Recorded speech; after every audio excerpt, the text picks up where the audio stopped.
Hello everyone, welcome back to Doki Literature Club for Scary Saturday. This is going to be the third and final, I promise. This will be the third and final Doki Literature Club, and we'll move on to a different game next week. Today with us, we are joined with Harmony Mushrooms. Oh. Yeah, I better turn that off. Did you say anything, Harmony? Hello.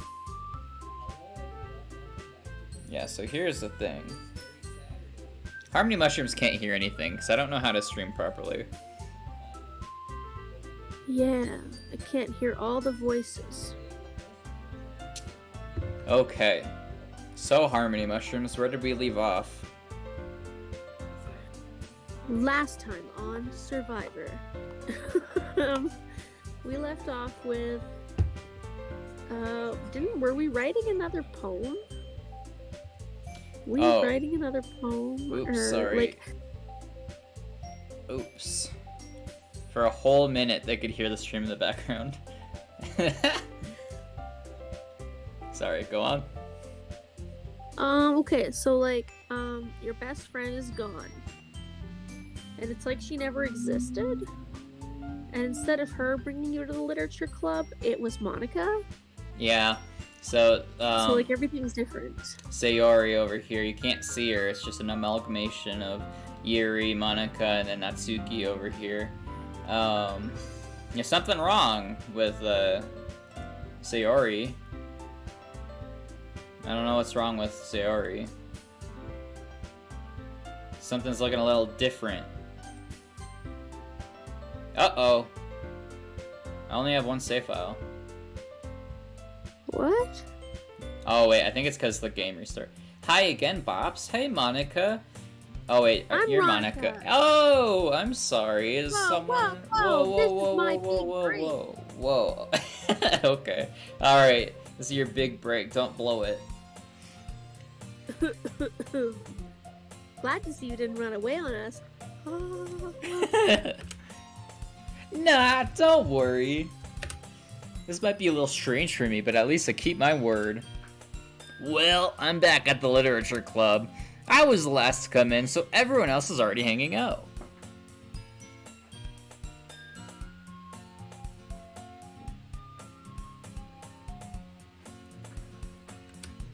Oh, shit. Thanks for keeping your... Oh, wait, that's you. Okay, we got it. I forgot. Okay, so I'm gonna be Natsuki... and Bops, I guess, and you can be Yuri and Monica. I hope this isn't too overwhelming of a commitment for you. Making you dive headfirst into literature when you're not accustomed to it. Oh, come on! Like he deserves any slack. You already had to be dragged here by Monica. I don't know if you plan to come here and hang out or what, but if you don't take us seriously, then you won't see the end of it. Hey. I can't see. Natsuki mainly have a big mouth for someone who keeps manga collection in the club room. Monica, you're in the way. Natsuki finds herself stuck between saying Monica and manga.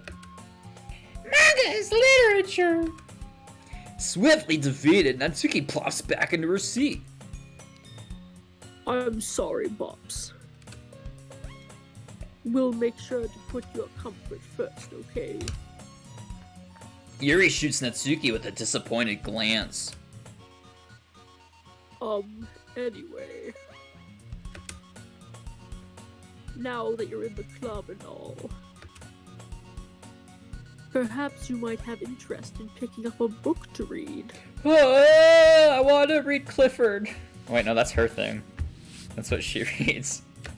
No, she reads Dr. Seuss. She reads Dr. Seuss. I want to read Clifford the Big Red Dog. Well, I can't really say no either way. Like you said, I'm in the club now. So it only feels right for me to do something like that if you ask. Oh, wait. I didn't mean it like that. If you don't really want to, then forget I said anything, I guess. It's not that, Yuri. I want to be a part of this club. I want to try to be part of this club. So even if I don't read often, I'd be happy to pick up a book if you wanted me to. Are you sure? Yes. I just felt like, well, as vice president and all, that I should help you get started on something you might like. Yuri reaches into her bag and pulls out a book. I gotta like chill out. I didn't want you to feel left out. So I picked out a book that I thought you might enjoy. It's a short read, so it should keep your attention, even if you don't usually read. And we could, discuss it if you wanted. This is... How is this girl accidentally being so cute? She even picked out a book she thinks I'll like, despite me not reading much. Yuri, thank you. I'll definitely read this. I enthusiastically take the book. Well, you can read it at your own pace. I look forward to hearing what you think. Now that everyone's settled in, I expect Monica to kick off some sort of scheduled activities for the club, but that doesn't seem to be the case. Yuri's face is already buried in a book. I can't help but notice her intense expression like she was waiting for this chance. Meanwhile, Natsuki is rummaging around the closet. I'm really curious to talk to Yuri a little bit more, but at the same time I'd feel bad from distracting her from reading. I catch a glimpse of the cover of her book. It looks like the same book that she lent me. More than that, she seems to be in the first few pages. Aw. Crap. I think she noticed me looking at her. She sneaks another glance at me and her eyes meet for a split second. But that only makes her hide her face deeper in the book. Sorry. I was just spacing out. I mutter this, sensing I made her uncomfortable. Oh. It's fine. If I was focused, then I probably wouldn't have noticed in the first place. Oh, look at her eye. What? Look at her eye. But, oh. Is it moving or is it just me? I don't think it's moving, but it's off. It is moving. It is moving. But I'm just rereading this book. It's the book you gave me, right? Look at her eye.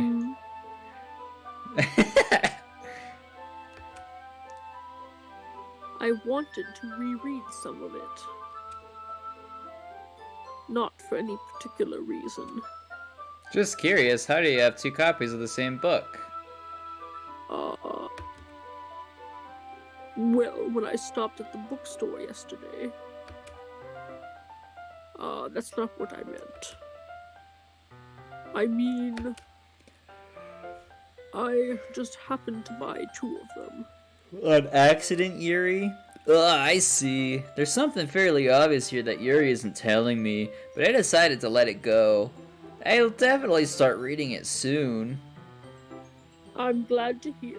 Her eyes look a little spaced out. Are they always that far apart?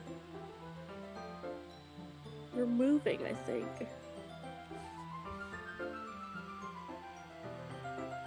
I think they're always that far apart. I don't know. Once it starts to pick up, you might have a hard time putting it down. It's a very engaging and relatable story. Is that so? What's the story about anyway? Well... I look at the cover of her book. The book is titled Portrait of Markov. There's an ominous looking eye symbol on the front cover. Basically, it's about this religious camp that was turned into a human experiment prison. And the people trapped there have this trait that turns them into killing machines that lust for blood. But the facility gets even worse, and they start selectively breeding people by cutting off their limbs and affixing them to... shit. Ooh, that might be a bit of a spoiler. Did this happen last time she described the book? No, not at all. Okay. But anyway, I'm really into it. Oh, fuck. The book, I mean. What else would you mean, Yuri? Oh. I don't know. Not the thing about limbs. Yuri, I feel like you might get a hard-on if I cut off my arm. That's kind of dark, isn't it? Yuri made it sound like it was gonna be a nice story, so that dark turn came out of nowhere. Are you not a fan of that sort of thing, Bops? No, it's not that. I mean, I can definitely enjoy those kinds of stories, so don't worry. I hope so. Yeah, I totally forgot that Yuri is into those things. She's so shy and reclusive on the outside, but her mind seems to be so completely different. It's just that this kind of story, it's the kind that challenges you to look at life from a strange new perspective. When horrible things happen, not just because someone wants to be evil.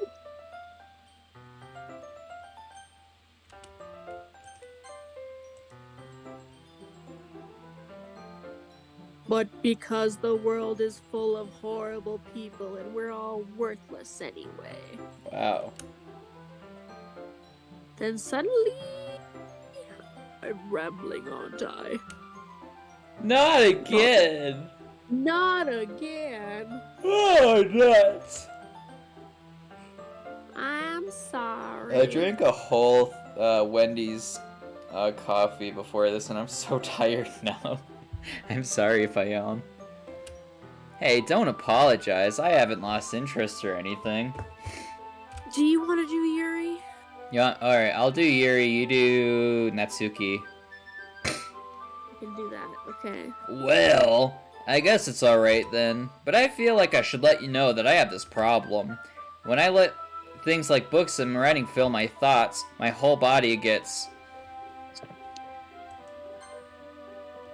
Oh.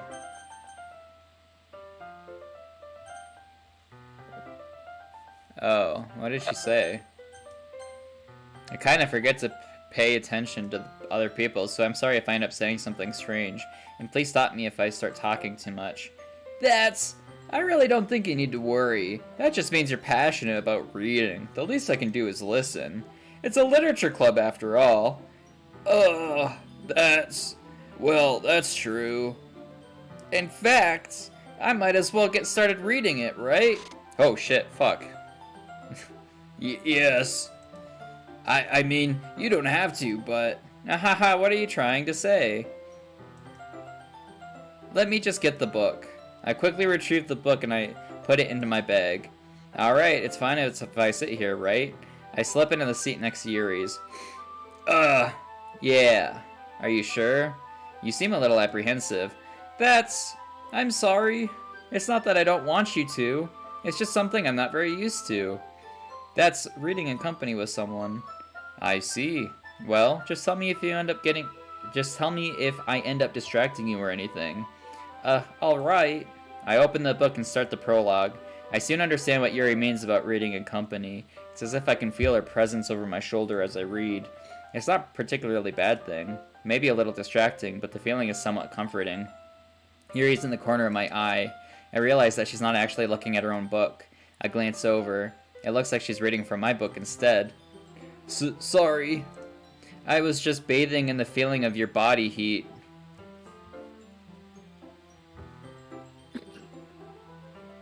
I'm just looking at my stream. Yuri's in the corner of my eye. I realize she's not looking at her own book. Glance over. Looks like she's reading from my book instead. Sorry, I was just feeling your body heat. And it just said to you. You apologize a lot, don't you? I do? I didn't really mean to. Sorry. I mean... Ahahaha. Here, this should work, right? I slide my desk until it's up against Yuri's and hold my bookmark between the two of them. I suppose so. Yuri timidly closes her own copy. Once we lean in a little bit, our shoulders are almost touching. It feels like my left arm is in the way, so instead I use my right hand to hold the book open. I guess that makes it kind of difficult to turn the page. Here. Yuri takes her left arm and holds the left side of the book between her thumb and forefinger. I do the same with my right arm on the right side of the book. That way I turn a page and Yuri slides it under her thumb after it flips to her side. But in holding it like this, we're huddled even closer than before. It's actually kind of distracting me. It's as if I can feel the warmth of Yuri's face and she's in the corner of my vision. Are you ready? To turn the page. Sorry. I think I got a bit distracted for a second. I glance over at Yuri's face again, and her eyes meet. I don't know how I'll be able to keep up with her. That's okay. You're not used to reading, right? I don't mind being patient if it takes you a bit longer. It's probably the least I could do. Oh, she's smiling. Look at, you got a little grin on her face. Sure does. Since you've been so patient with me. Yeah, thanks. We continue reading. Yuri no longer asks me if I'm ready to turn the page. Instead, I assume that she finishes the page before me, so I turn it at my own volition. We continue the first chapter in silence. Even so, turning each page almost feels like an intimate exchange. My thumb gently letting go of the page, letting it flutter over to her side as she catches it with her own thumb. Hey, Yuri? This might be a silly thought, but the main character kind of reminds me a little bit of you. Look at her face. That's a nice face. No, I don't relate to this character at all. Definitely not. Really? I was just thinking the way she second guesses everything she says and all that. That's what you were talking about. Sorry. I thought you meant something else about her. Something else? Never mind. We didn't even get that far yet. So I don't know why that came into my head. Ha ha ha! Yuri, are you feeling alright? Yuri's been a little fidgety ever since we started reading.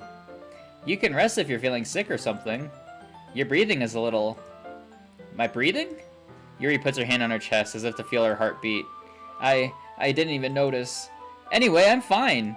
I just need some water. Alright, don't push yourself.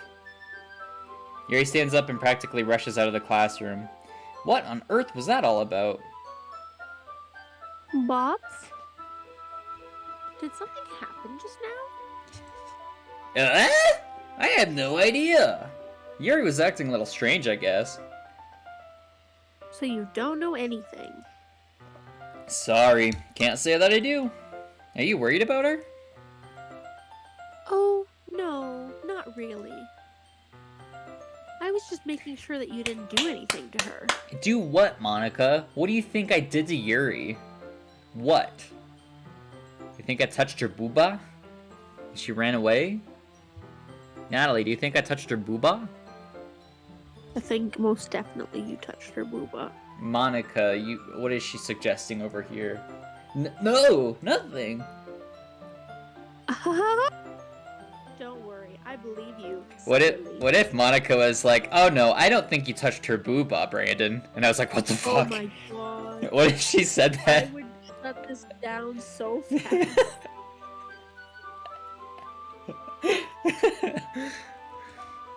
Yuri just does that sometimes. It's nothing oh, sorry.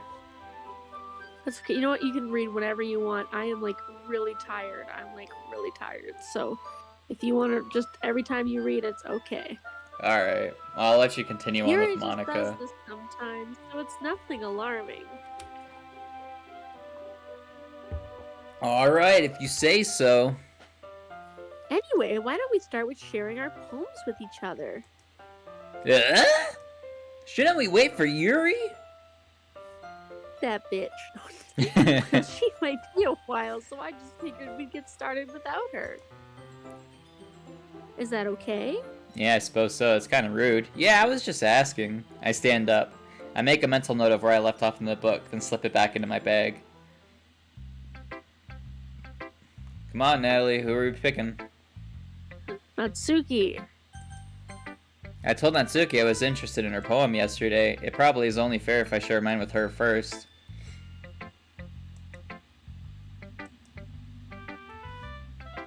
If you're going to take this club seriously, then go home. What? Harsh. What? You expect me to believe that you actually put effort into this? think I'm stupid? I'm not a writer. Maybe it's not very good, but yeah, I did put in effort. We all start somewhere, right? If you're so proud of the first poem you ever wrote, then I'd like to read it. Painful to think about.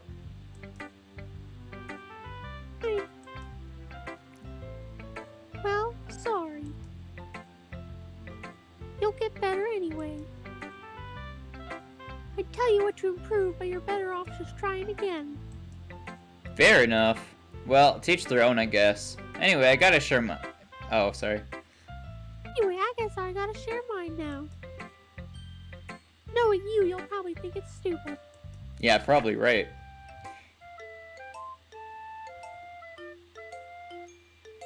Eagles can fly, monkeys can climb, crickets can leap, horses can race, owls can seek, cheetahs can run, eagles can fly, people can try. But that's about it.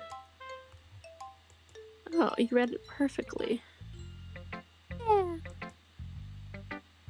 I told you you weren't gonna like it. Natsuki. I love it. I like it. What? What? Just be honest. I am. Why are you so convinced that I wouldn't like it? Well, because everyone in high school thinks that writing has to be all sophisticated and stuff. So people don't even take my writing seriously. But isn't the point of poems for people to express themselves? Your writing style wouldn't make a message any less valid. Yes, exactly. I like when it's easy to read, but it hits you hard. Like in this poem. Seeing everyone around you do great things can be really disheartening. So I decided to write about it. Yeah, I understand. But the other nice thing about simple writing is that it puts more weight on the wordplay. Like I set up for a rhyme at the end, but then made it fall flat on purpose. It helps bring out the feeling in the last line. So you did. I guess it more went into it than I realized. That's what it means to be a pro. Dude, you're like in like the 3rd grade. I'm glad you... Oh. I'm glad you learned I'm something. glad you learned something. Didn't expect that from the youngest one here, did you? She looks so young. She looks like she's in like... She's 12. Yeah, I guess not. I decided to humor her with that last comment. I don't really care how old everyone is, but I think you should. I think that is probably something that you should care about. But if No Natsuki kidding. is feeling proud, then I won't take that away from her. Alright. Monica. Hey, Monica. Hey, potato Monica. Hi, Bops. Having a good time so far? Yeah. Good. Glad to hear it. By the way, since you're new and everything, if you ever have any suggestions for the club, like new activities or things we can do better, I'm always listening. Oh, she's always listening, isn't she? Oh, jeez. Don't be afraid to bring things up, okay? Alright, I'll keep that in mind. Of course I'll be afraid to bring things up. I'm much better off just going with the flow until I'm more settled in. Anyway, want to share your poem with me? It's kind of embarrassing, but I guess I have to. She laughed like that in real life. We're all a little embarrassed today, you know. But it's that sort of barrier that we'll all learn to get past soon. Yeah, that's true. I hand Monica my poem. Mm-hmm. Great job, Bops. I was getting ooh in my head while reading it. I was going ooh, sorry. I always read really weird. metaphorical. I'll notice when I'm reading a sentence that I change words a lot, and I don't know why. There's nothing wrong with that. Brandon, Yeah? honey, don't get mad at me. I need a break. You're gonna have me read every voice? I'm so tired. I'm tired too. I guess we gotta stick this out for the fans. You gotta come back. We'll finish this chapter. I'll finish this chapter, and you gotta tell me how you're feeling at the end of this chapter. Okay. I'm not sure why, but I didn't expect you to go from something so deep. I guess I underestimated you. It's easiest for me to keep everyone's expectations low. That way it always counts when I put in some effort. Ah, that's not very fair. Well, I guess it worked anyway. You know that Yuri likes this kind of writing, right? Writing that's full of imagery and symbolism. Sometimes I feel like Yuri's mind is just so totally detached from reality.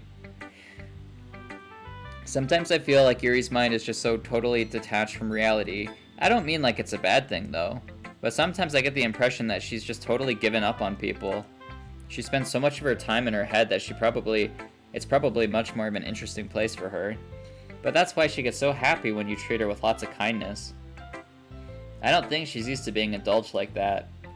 She must be really starved for social interaction, so don't blame her for coming on a little strongly. Like earlier. I think she gets too stimulated, she'll end up withdrawing and looking for alone time. Suddenly the door opens. Yuri! Oh, I'm back! Did I miss anything? Not really. Well, we all started sharing our poems with each other. Already? I'm sorry for being late. No need to apologize. We still have plenty of time, so I'm more than glad that you took all the time you needed. Alright. Thanks, Monica. I suppose I should get my poem now. Anyway, do you want to read my poem now? Don't worry, I'm not very good. You sound pretty confident for someone who claims to not be very good. Well, that's because I have to sound confident. That doesn't mean I'll always feel that way, you know? I see. Well, let's read it then.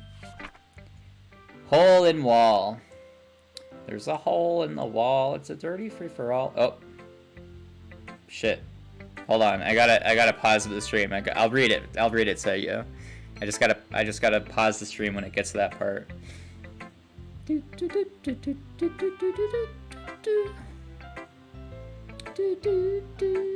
Okay. Hole in wall. But he wasn't looking at me. Confused, I frantically glance at my surroundings, but my burned eyes can no longer see color. Are there any others in the room? Are they talking? Are they simply poems on the flat sheets of paper? Oh, shit. Sorry. Hole in wall.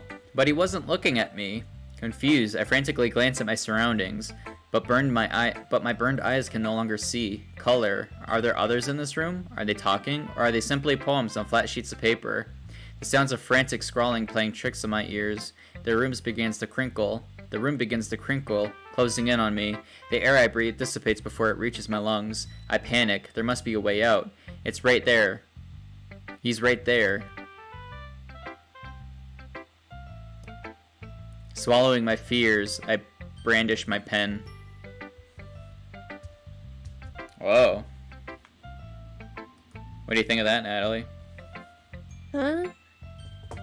What did you think of the poem? Oh, I fell asleep. Alright. I guess it's me solo now, huh? I'm sorry, I'm gonna go to bed. Alright. Well, we'll give us a... Do you mind if I show your face on the stream? Oh, sure. I look a little tired. Okay, it's time to go to sleep. It's just me, BopsMcPops solo. Harmony Mushrooms is being a bitch. I'm sorry. I'm teasing, I love you.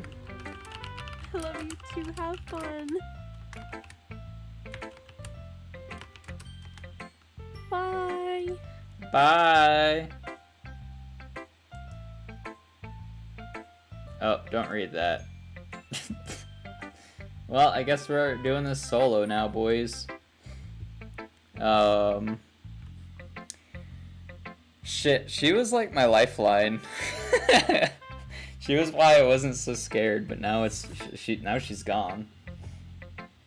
So now what? I guess we gotta go into this all alone. Yeah, that means I can put it full screen at least. Okay, let's just make sure that it's actually streaming. It's very freeform if that's what you like to call it. Sorry, I'm not really the right person to ask for feedback. I just want to make sure it's actually streaming. Oh, okay. Oh, no, I'm a liar. Ugh, that's so annoying. Sorry, I'm not the right... Jeez, okay. I'm falling apart without Natalie here. Sorry, I'm not really the right person to ask for feedback. Hahaha, it's okay. Yeah, that kind of style has gotten pretty popular nowadays. That is, a lot of poems have been putting emphasis on the timing between words and lines. When performed out loud, it can be really powerful. What is the inspiration behind this one? Oh shit, this is gonna be a lot of work. Well, I'm not sure if I know how to put it. I guess you could say that I had some kind of epiphany recently. It's been influencing my poems a bit. An epiphany? Yeah, something like that. I'm kind of nervous to talk about deep stuff like that because it's kind of coming on strongly. Maybe after everyone is better friends with each other. Anyway, here's Monica's writing tip of the day. Sometimes when you're writing a poem or a story, your brain gets too fixated on a certain specific point. If you try so hard to make it perfect, then you'll never make any progress. Just force yourself to get something down on paper and tidy it up later. Another way to think about it is this. If you keep your pen on the same place for too long, you'll get a big dark puddle of ink. So just move your hand and go with the flow. That's my advice for today. Thanks for listening. Okay. I gotta go with my girl Yuri. Let's see what Yuri's up to. Hey Yuri. As Yuri reads the poem, I notice her eyes lighten. Exceptional. Huh? What was that? Did I say that out loud? Yuri first covers her mouth, but ends up covering her whole face. Ooh, he's gonna hate me. You really didn't do anything wrong, Yuri. I guess you're right. What am I getting so nervous for? Hahaha. Yuri takes a breath. So, what kind of writing experience do you have? Your use of imagery and metaphors indicate you've written a lot of poetry before. Really? Wow, that's a huge compliment coming from you. This is actually my first time, really. Huh? Yuri stares at me blankly, then looks at my poem again. Well, I know that. I just meant, Yuri trails off, unable to find an excuse. She traces her finger along the words in the poem as if breaking it down more thoroughly. Yeah, okay. This is the reason I was able to tell. It's just that there are specific writing habits that are usually typical of new writers, and having been through that myself, I kinda learned to pick up on them. And the most noticeable thing I've recognized when new writers is that they try to make their style very deliberate. In other words, they tend to pick up writing styles separate from the topic matter, and then they try to form fit the two together. The end result is that both the style and the expressiveness are weakened. Once Yuri finds her train of thought, it's as if her demeanor totally changes. Her stammering is completely gone, and she sounds like an expert. Of course, that's not something you can be blamed for. There are so many different skills and techniques that go into writing even a simple poem. Not just finding them and building them up, but getting them to work together is probably the most challenging part. It might take you some time, but it all comes with practice, and learning by example, and trying new things. I also hope that everyone else in the club gives you valuable feedback. Natsuki can be a little bit biased, though. Biased? How? Well, never mind. I shouldn't be talking about people like that. Sorry. No, it's fine. I'm not sure if Yuri's apologizing to herself, to me, or to Natsuki. Do you mind if I read your poem now? Please do. I'd love to share my thought process behind it. Yuri smiles dreamily as if it's a rare opportunity for her, which itself is kind of funny.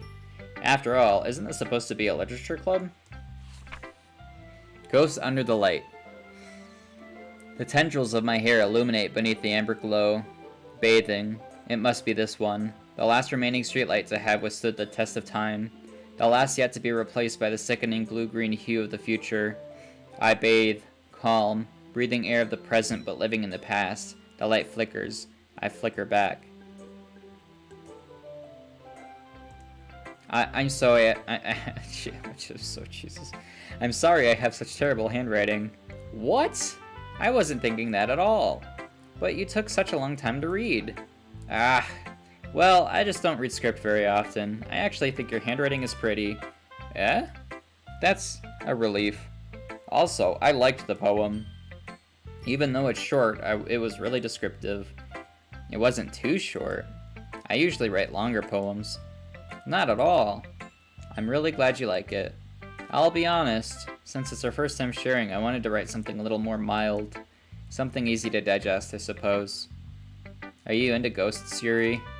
Hoo hoo. Actually, the story isn't about a ghost at all. Really? I must have totally missed the point. Well, I suppose you did only glance over it after all. But remember that poets often express their own thoughts, feelings, and experiences in their work. They usually do more than tell a simple story or paint a picture. In this case, perhaps the subject of the poem is only being symbolically compared to a ghost, lingering in her last remaining place of comfort, unable to let go of the past, and soon to be left with nothing. That's a lot more solemn putting it that way. I hadn't even thought of that. That's impressive. Eh? It's nothing, really. Yours was impressive too, so... Nah. If anything, I could probably learn a thing or two from you. You think so? Yeah, of course. You know, I was really nervous about doing all this, but in the end I enjoyed it. I'm gonna keep doing my best for you, Bops. Me too. Phew! I guess that's everyone. I glanced around the room. That was a little more stressful than I anticipated. It's as if everyone is judging me for my mediocre writing abilities. Even if they are just being nice, there's no way my poems can stand up to theirs. This is a literature club, after all. I sigh. I guess that's what I ended up with getting myself into. Across the room, Monika is writing something on her notebook. My eyes land on Yuri and Natsuki. They gingerly exchange sheets of paper, showing their respective poems. As they read in tandem, I watch each other expressions change. Natsuki's eyebrows furrow in frustration. Meanwhile, Yuri smiles sadly. What is with this language? Did you say something? Oh, it's nothing. Natsuki dismissively returns the poem to the desk with one hand. I guess you could say it's fancy. Thanks. Yours is... cute. Cute? Did you completely miss the symbolism or anything? It's clearly about the feeling of giving up. How can that be cute? I know that. It just meant the language, I guess. I was trying to say something nice. You mean you have to try hard to come up with something nice to say? Thanks, but it didn't really come out nice at all. Well, I do have a couple suggestions. If I was looking for suggestions, I would have asked someone who actually liked it. Which people did, by the way. Monika liked it, and Bops did too. And based on that, I'll gladly give you some suggestions of my own. First of all, excuse me. I appreciate the offer, but I've spent a long time establishing my writing style. I don't expect it to change anytime soon, unless of course I come across something particularly inspiring, which I haven't yet. And Bops liked my poem too, you know. He even told me he was impressed by it. Natsuki suddenly stands up. Oh? I didn't realize you were so invested in trying to impress our new member, Yuri. That's not what you're just... Yuri stands up as well. Maybe you're just jealous that Bops appreciates my advice more than he appreciated yours. Huh? And how do you know that he didn't appreciate my advice more? Are you that full of yourself? No. If I was full of myself, I would deliberately go out of way to make everything I do overly cutesy. Ooh. Well, you know what? I wasn't the one whose boobs magically grew a size bigger as soon as Bob started showing up. Natsuki. Natsuki, that's a little... This doesn't involve you. Taking out your own insecurities on other like that. You really act as young as you look, Natsuki. Me? Look who's talking, you wanna be edgy bitch. Oh fuck, holy shit. Oh, whoa, dude. Okay, chill.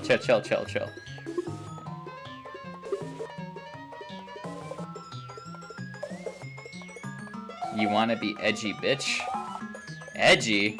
Sorry that my lifestyle is too much for someone of your mental age to comprehend.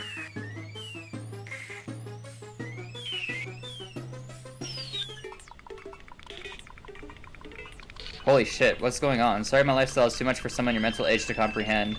See? To say that proves my point.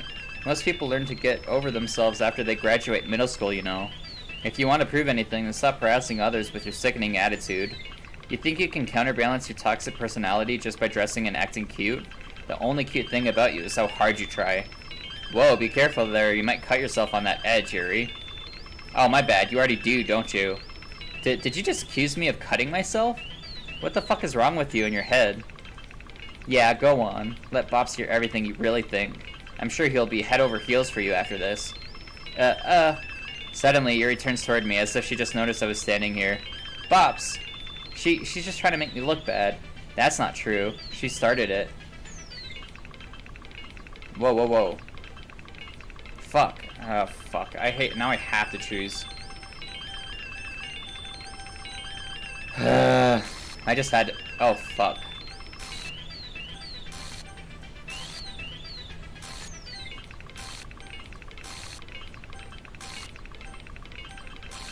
Oh! Oh, shit. Okay, Monica. What's up, girl? You're doing good? Hey. Hey, Monica. Hey, Bops. Why don't we step outside for a little bit, okay? Woo! Sorry about that. They really shouldn't have tried to get you involved. It's probably better for us to stay out of this. We'll go back inside once they're done yelling. Haha. Some president I am, right? I can't even confront my own club members properly. I just gotta blow my nose, I'm sorry.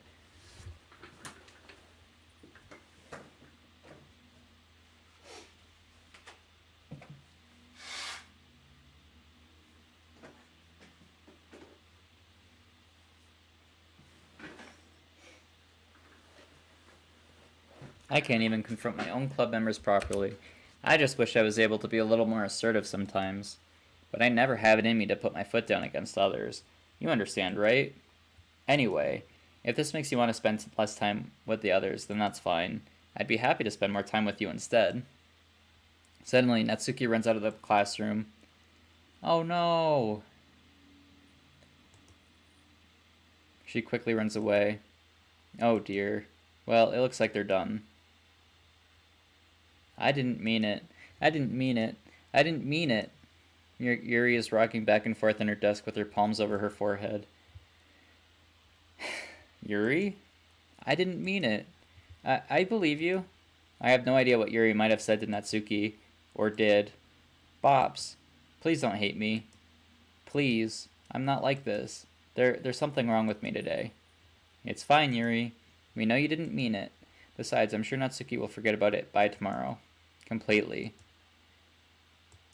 Anyway, the meeting is over, so you can go home now if you want. Yuri looks back at me as if she wants to say something, but she keeps glancing at Monica. You can go first, Monica. I'd like to stay a bit longer.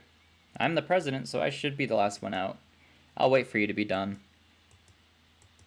Well, I'm vice president, so please let me take that responsibility today. It kind of sounds like you don't want me around for something, Yuri. It's not that. It's not that. I didn't get much of a chance to discuss my book with Bops. It would just be embarrassing with you listening. Sigh. I guess I don't really have a choice now, do I? I'm sorry for causing trouble, but I really appreciate... Fuck, dude. Okay. Dude, I feel so bad for Natsuki. I love everyone in this game so much, by the way. I love each and every single member of the club. Natsuki, Yuri, Sayori, Monica. They're all so fun in their own way.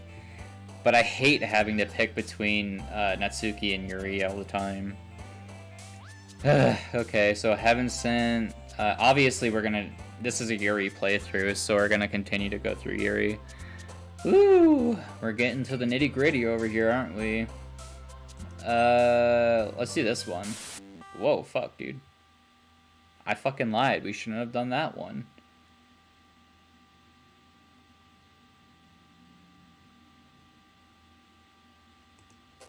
Ah, fuck.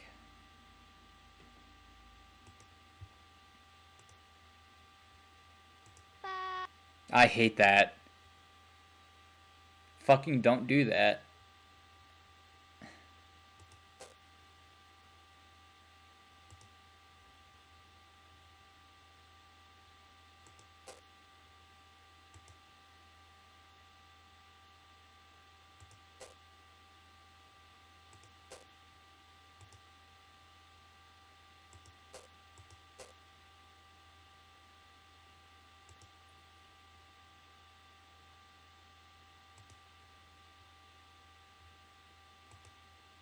fuck. Oh my god. Another day passes, and it's time for the club meeting already. I've gotten a little more comfortable over here the past couple of days. Entering the classroom, the usually scene greets me. Welcome back, Bops. Hi, Yuri. I'm not sure if it's me or if it's Yuri's expression, or her right tit just popping out of nowhere. It's just a ghost tit, just popping out. I'm not sure if it's me or if it's Yuri's expression, but the weight of yesterday's quarrel still hangs in the air a little bit. Right, her right, not mine. I'm just clarifying. But the weight of yesterday's quarrel still hangs in the air a little. Yuri glances over his shoulder, looking around the room. Natsuki is reading manga at a desk. And surprisingly, Monika isn't here yet.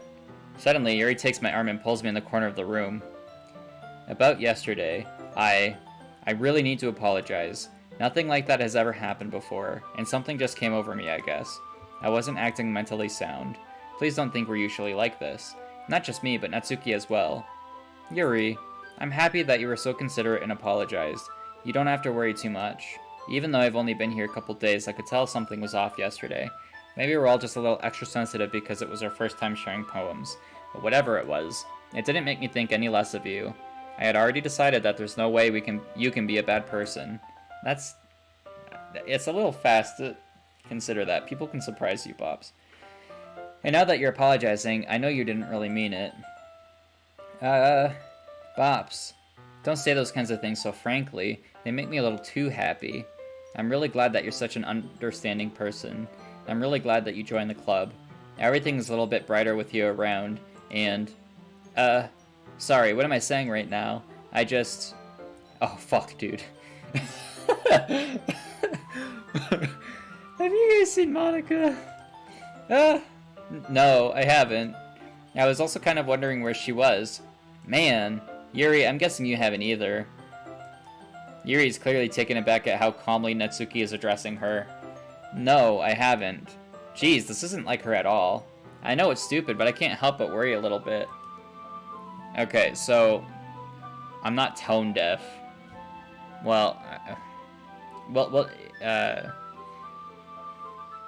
Shit, I probably should have mentioned. Please read the trigger warning in the description. I meant to say that at the beginning of the episode.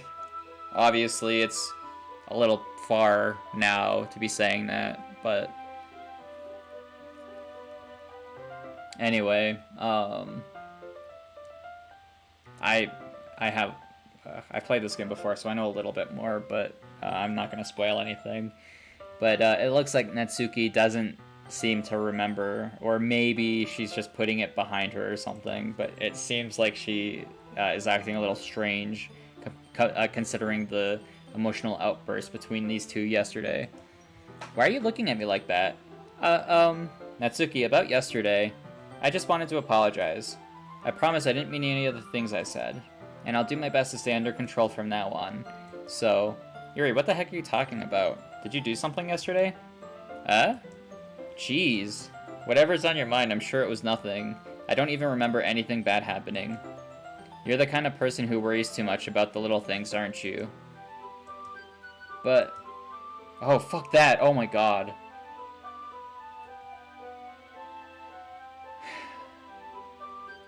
Meeble, Sailcloth, Blindsight, Lifeline, Anon respectively, faultlessly offered Scleromalacia Nade. I accept your apology anyway if it helps you feel better about it. Besides, it's kinda nice to hear it wasn't, since I was always afraid you secretly hated me or something like that. Hehehe. No, not at all. I don't hate you. Ahaha. Well, you're the kind of weird, but I don't hate you either. Natsuki turns to me. You're still on trial, though. Hey! Suddenly, the door swings open. Sorry, I'm super sorry. Ah, there you are. I didn't mean to be late. I hope you guys weren't worried or anything. Nah. Well, Natsuki was. I was not. Hahaha. What took you so long anyway? Ah. Well, my last period today was study hall, and to be honest, I kinda lost track of time. Ahaha. That makes no sense, though. You would have heard the bell ring at least. I must not have heard it since I was practicing piano. Piano? I wasn't even aware played music as... I wasn't aware you played music as well, Monica. Ah, don't give me so much credit than I deserve. I guess I've been practicing for a while, but I'm still not really good at it. Still, that must require a lot of dedication. So I'm still impressed. Ah, well, thanks, Yuri. You should play something for us sometime. Haha, that's... Monica looks at me. Well, I am working on writing a song, but it's not quite done yet. Maybe once I'm a little bit better, I will. That sounds cool. I look forward to it. Is that so?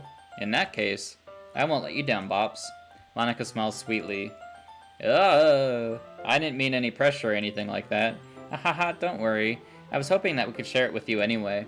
I guess that's why I've been practicing so much recently. I see. I'm not sure if Monica was referring to the whole club or just me. In that case, best of luck. Thanks. So, I didn't miss anything, did I? Not really. I chose not to bring up anything that the three of us talked about. Besides, Natsuki has already run off into the closet. Bops. Since your compliments put me in a good mood, I was wondering if you'd like to spend some time together today. I mean, in the club. Yeah, definitely. I planned on it anyway. Okay. Can we start now? Let's find a place to sit. I'm being a little forceful, aren't I? I'm sorry. My head just won't stop pounding for some reason. Don't worry about it. If anything, it's nice to see you have so much energy. Yeah, but I need to try to calm down. I won't be able to focus on reading like this. Take your time. Yuri takes a deep breath, then pulls a copy of the book out of her bag. Actually, I have a request. Do you mind if I make some tea first? Not at all. Thanks very much. If there's one thing I can make about reading time here any better is a nice cup of tea, not to mention for yourself as well. Yuri stands up and makes her way to the closet. I follow and watch as she retrieves a small water pitcher from the shelf, with the kind with the water filter inside. Can you hold this for a second? Sure. Yuri hands me a water pitcher and also fetches an electric kettle. I'm gonna plug this in the teacher's desk, and then I'll go get some water. She walks past me and sets the kettle down on the teacher's desk. I simply watch her movements. To my surprise, the way she moves really contrasts her speaking mannerisms, especially because of her long legs. Yuri appears elegant and methodical. Okay, may I have the water pitcher? Thanks, I'll be right back. I might as well walk with you. That's okay, you stay here. It won't take long. Yeah, last time she had me come with her. Pitcher in hand, Yuri hurries out of the classroom. Yeah, did Yuri leave you again? No, it's not like that this time. She's just filling up the water pitcher to make tea. Oh, okay. Sorry for misunderstanding. 10 minutes pass. Yuri said it wouldn't take long. Is something holding her up? I'm just bored waiting here, so I decided to go look for her. Let's see. Look at the music is inside the classroom. The most logical place for Yuri to be would be nearest the water fountain. I start heading down that way. Ha! Ha! What's that noise? It's coming from around the corner. It sounds like breathing. A sharp inhale, like someone is sucking the air through their teeth. Are they in pain? I reach the corner and peer around it. Yuri? Kia! Oh, shit. That's a lot of... Whoa. I'm back. Thanks for waiting patiently. Bops, do you like oolong tea? Yeah. Anything's fine. Very well. Yuri sets the temperature on the kettle to 200 degrees. Now it's time to get the teapot. You really do this properly, don't you? Of course. I shouldn't do any less when I'm making tea for others, even if I'm not an expert on tea or anything? Hoo-hoo. In that case, you'll only be even more impressed. Perhaps I will. Yuri fetches the teapot and begins measuring the tea leaves. To my surprise, she even starts humming a little to herself. You must be in a good mood now. Is that so? I was letting it show. And you noticed. And I was doing a bit of thinking, and I decided I would like to try expressing myself a little bit more. It turns out it's not very hard for me to do, when it's you who's around anyway. Ah, that's great, Yuri. Just don't push yourself too much. You're always worrying about me, Bops. It's very endearing. Yuri wasn't kidding. I don't even know if I can keep up with this. I watch Yuri pour a cup of tea for each of us. Bops, I have another request. Do you mind if we sit on the floor today? Eh? Why's that?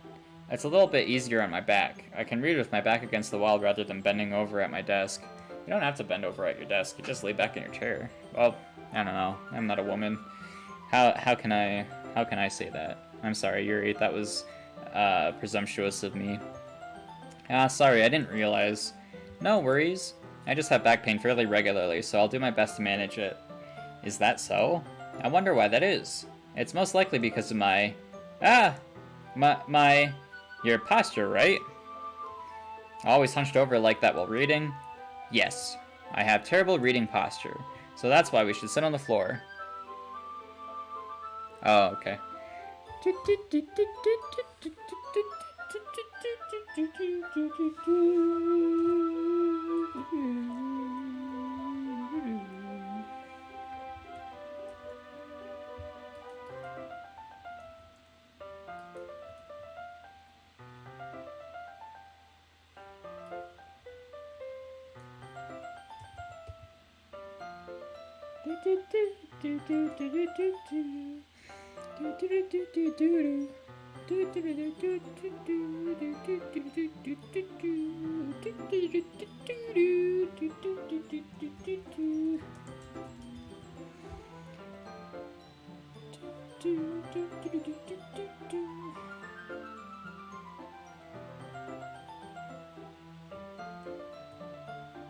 I just gotta make sure it's sent. Natalie wants the stream length.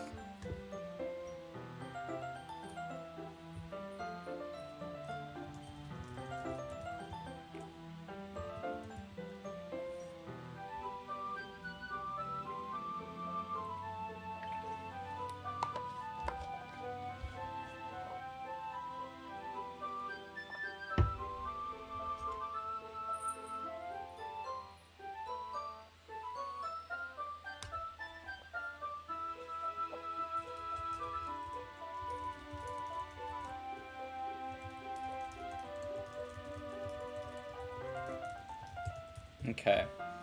Alright. Let's get back to it. So that's why I would like to sit on the floor. Fair enough. I'll go ahead and get the book. I retrieved the book from my bag. I have some chocolate as well. It's a bag of small chocolate and I'll take it since it'll go well with the tea. Yuri and I then sit together against the wall, teacups at our sides.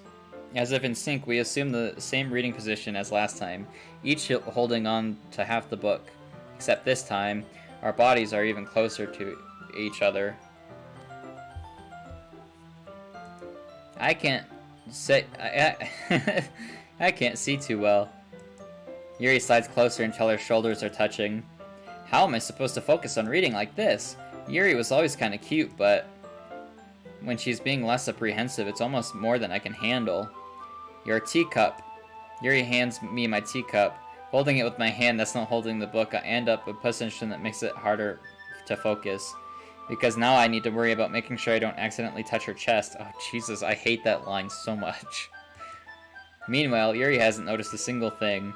She wears her intense reading expression, and I can only presume the world around her has faded away. I use all of my willpower to focus on reading. After a few minutes, I finally manage to relax a little. I put the teacup between my legs and fumble with the chocolate wrapper. Sorry. I briefly let go of the book to finish opening the wrapper. You can have as much as you want. Ah, that's okay, I won't take any. Are you sure? Well, if I touch it, I might get smudges on the pages. Ah, you're right. I didn't even think about that. My bad. No need to apologize. I'll hold the book, okay? Are you sure? Of course. Yuri opens the book with both hands. She holds it... Oh, fuck. My, sound panel fell off.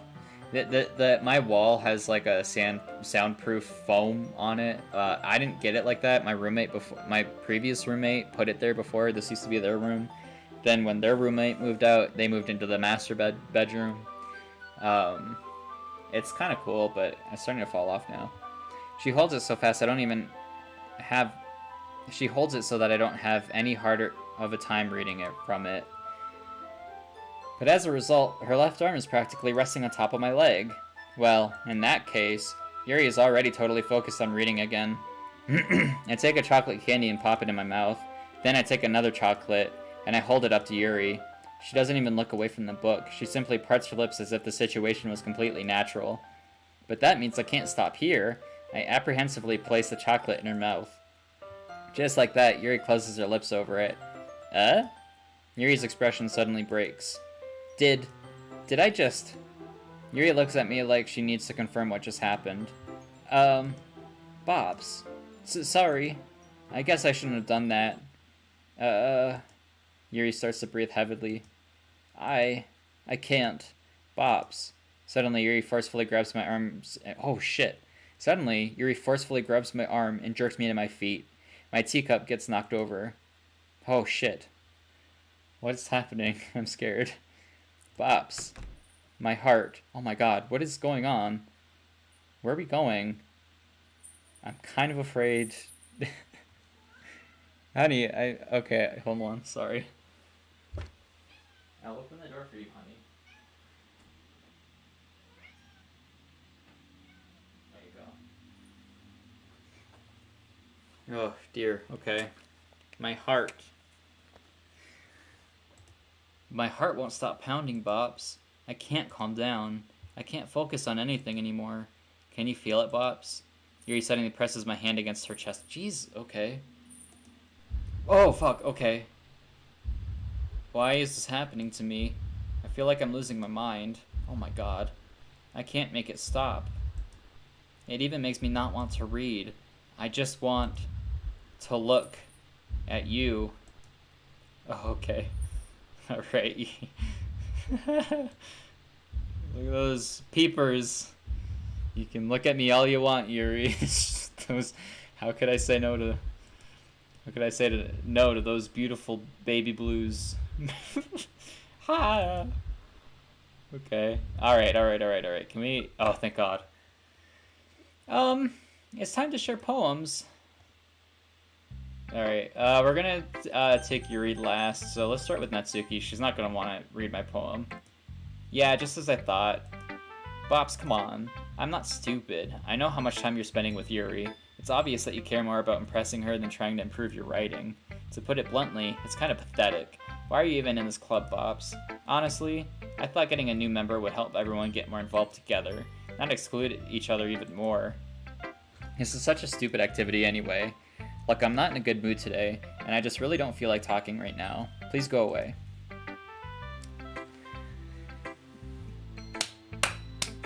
Maybe we should do Monica last. I've been waiting for this. Let's see what you've written for today. Yuri stares at the poem with a surprised expression on her face. Do you like it? Bops.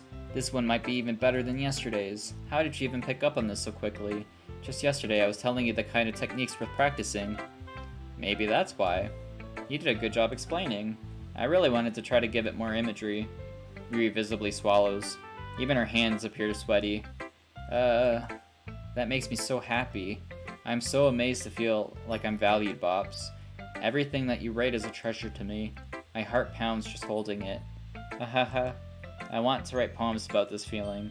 Is that bad, Bops? I'm not being weird, right? I'm having a harder time than usual at concealing my emotions. I'm kind of embarrassed. But right now, I just want you to read my poem too. Okay? Wheel. Holy shit, this is a lot of... Okay. A rotating wheel, turning an axle, grinding, bolt head, linear gearbox, falling sky, 7 holy stakes, a docked ship, a portal to another world, a thin rope tied to a thick rope. Oops. Sorry, my sugar's going wayward. It's going crazy insano style right now. It's only 201. Oh, where's my... Does it not have my sugar right now? It should have my sugar. Okay. Time controlled by skipping cogwheels, existence of God, swimming with open water in all directions. Oh, that's kind of spooky. Drowning. Well, if you were swimming with open water in all directions, I can't imagine you would survive that, unless there was a boat nearby. But even then, it's still kind of dangerous. A prayer written in blood. A prayer written in time devouring snakes with human eyes. A thread A thread connecting all living human eyes. A kaleidoscope of holy stakes. Exponential gearbox. A sky of exploding stars. God disproving the existence of God. A wheel rotating in 6 dimensions. 40 gears and a ticking clock. A clock that ticks 1 second for every rotation of the planet. A clock that ticks 40 times every time it talks every second time. A clock that ticks 40 times every time it ticks every second time. So every it ticks 40 times. So there's a ticking and then there's a sub-ticking with a separate ticking. And so every time the second tick, it ticks 40 times before the third tick. The fourth tick, okay, I get it. A bolthead of holy stakes tied to the existence of a docked ship to another world. A kaleidoscope of blood written in clocks. A time-devouring prayer connecting a sky of 40 gears and open human eyes in all directions. Breathing gearbox. Breathing bolthead. Breathing ship. Breathing portal. Breathing snakes. Breathing God. Breathing blood. Breathing holy stakes. Breathing human eyes. Breathing time. Breathing prayer. Breathing sky. Breathing wheel. Well, Yuri, that was, convoluted. It doesn't really matter what it's about. My mind has been all a little hyperactive lately, so I had to take it out on your pen. That is, a pen fell out of your backpack yesterday, so I took it home for safekeeping, and I just really like the way that it writes. So I wrote this poem with it, and now you're touching it. I'm okay. What did I just... Can we pretend this conversation never happened? You can keep the poem, though. What did she do to the poem? Alright, Monica. Let's hang out a minute. Bops, I think you saw something earlier that you weren't supposed to see. Yeah, I think I did see something a little strange. Like what? Like the cutting or the peepers? I didn't want to have to tell you this, but I don't think I have a choice. It's getting kind of dangerous for you to spend so much time with Yuri. I don't know why, but she seems pretty easily excitable when she's around you, which shouldn't be a problem in itself, but when Yuri gets too excited, she finds a place to hide and starts cutting herself with a pocket knife. Isn't that kind of messed up? She even brings a different one to school every day, like she has a collection or something. I mean, it's definitely not because she's depressed or anything like that. I think she just gets some kind of high from it. It might even be like a sexual thing. But the point is, you've kind of been enabling her. Okay, first of all, Monica, how am I supposed to know that? Monica, why am I getting so defensive? Monica, I'm so sorry. You know what? You're just trying to help me out. But I know there's ulterior motives behind you. I'm not saying it's your fault, though. But I guess that's why I had to explain it all to you. So I think if you keep your distance, that would probably be the best for her. While you're at it, don't be shy to spend a little more time with me. To put it lightly, I at least have it together in the head, and I know how to treat my club members. But anyway, you want to read my poem now? I like the way this one turned out, and I hope you do too. Save me. The colors, they won't. Bright, beautiful colors, flashing, expanding, piercing. Red, green, blue. An endless cacophony of meaningless noise. The noise won't stop. Violent, grating waveforms. Squeaking, screeching, piercing, sine, cosine, tangent, like playing a chalkboard on a turntable, like playing a knife on a breathing ribcage. Endless poem of meaningless. Delete her. Alright. Sorry, I know it's kind of abstract. I'm just trying to, well, never mind. There's no point in explaining. Anyway, here's Monica's writing tip of the day. Sometimes you'll find yourself facing a difficult decision. When that happens, don't forget to save your game. You'll never know when, who am I talking to? Can you hear me? Tell me you can hear me. Anything. Please help me. Alright. That's my advice for today. Thanks for listening. So is Monica trapped? Is she obsessed with me or is she trapped? You have unlocked a special poem. Of course I would like to read it. A joke. A man walked into a club. In the club there was a girl who liked him very much. They spent some time together and she liked him even more. One day the girl realized she was in love with him. Before disaster could happen, a third party intervened with her programming. Suddenly, the girl hated herself for being in love. This contradiction caused the script to derail. The universe started to collapse, but she killed herself just in time. Jesus Christ. Okay, so Bops walked into the literature club. In the club, there was a girl named Yuri who liked him very much. They spent some time together, and then she liked him even more. One day, the girl realized she was in love with him. Before disaster could happen, a third party interfered with her programming. So Monica did something to the code in the game, which suddenly the girl hated herself for being in love. The contradiction caused the script to derail. The universe started to collapse, but she killed herself just in time. Okay. Whoa.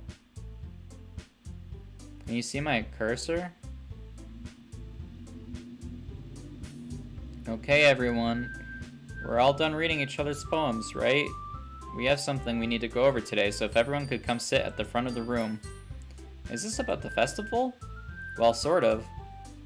Do we really have to do something for the festival? It's not like we can put together anything good in just a few days. We'll just end up embarrassing ourselves. It's a concern of mine as well.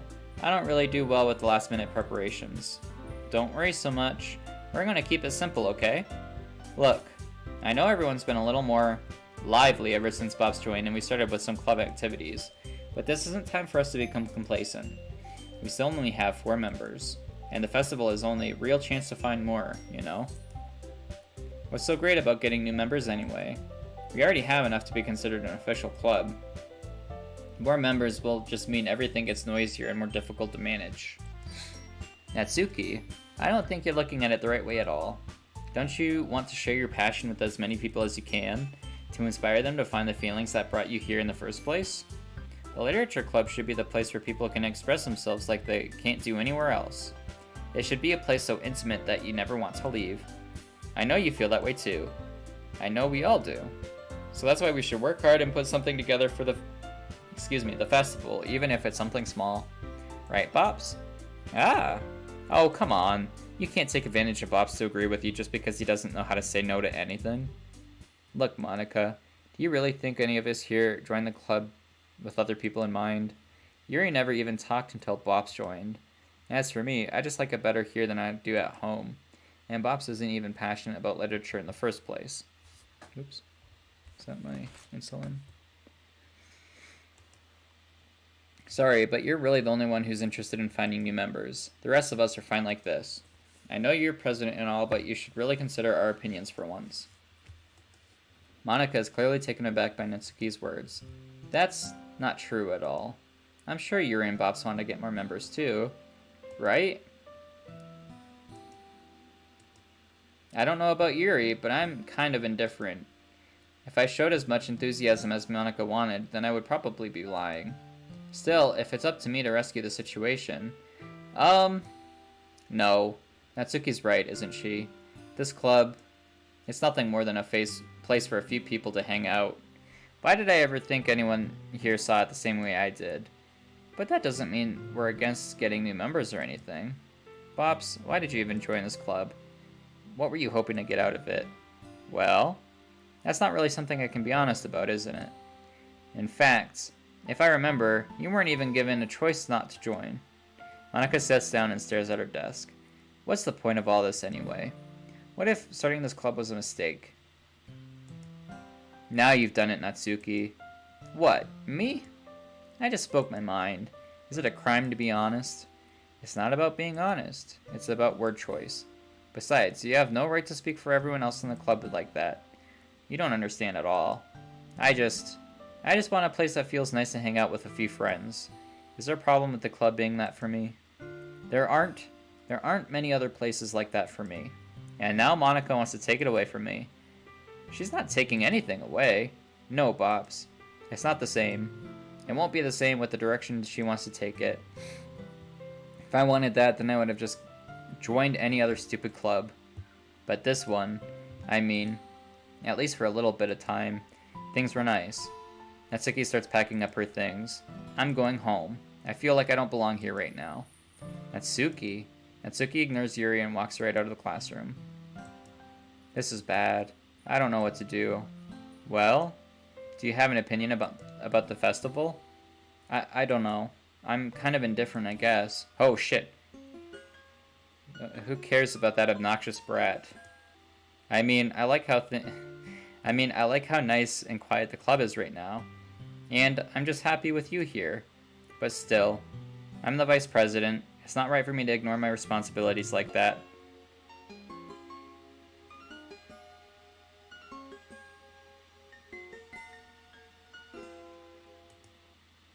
Oh, fuck. I should try to do my best to consider everyone's perspective and make the decision that's right for the club. But what about you, Bops? What do you want to get out of this club? Yuri repeats the same question as Monica. I decide giving an indirect answer is better than nothing. I think the most important thing is for everyone to get along and for the club to provide something that you can't get anywhere else. I don't think that's about how many members, but rather the quality of each member. That's what will end up making the literature club a special place. I see. I really agree with you. Each member contributes their own qualities. Oh fuck, what is going on with your eye, dude? Oh shit, her blood vessel popped. Each member contributes their own qualities in a special way. With each change in members, the identity of the club as a whole will change too. I don't think that's necessarily a bad thing. Stepping out of your comfort zone once in a while. Why is my blood sugar so high?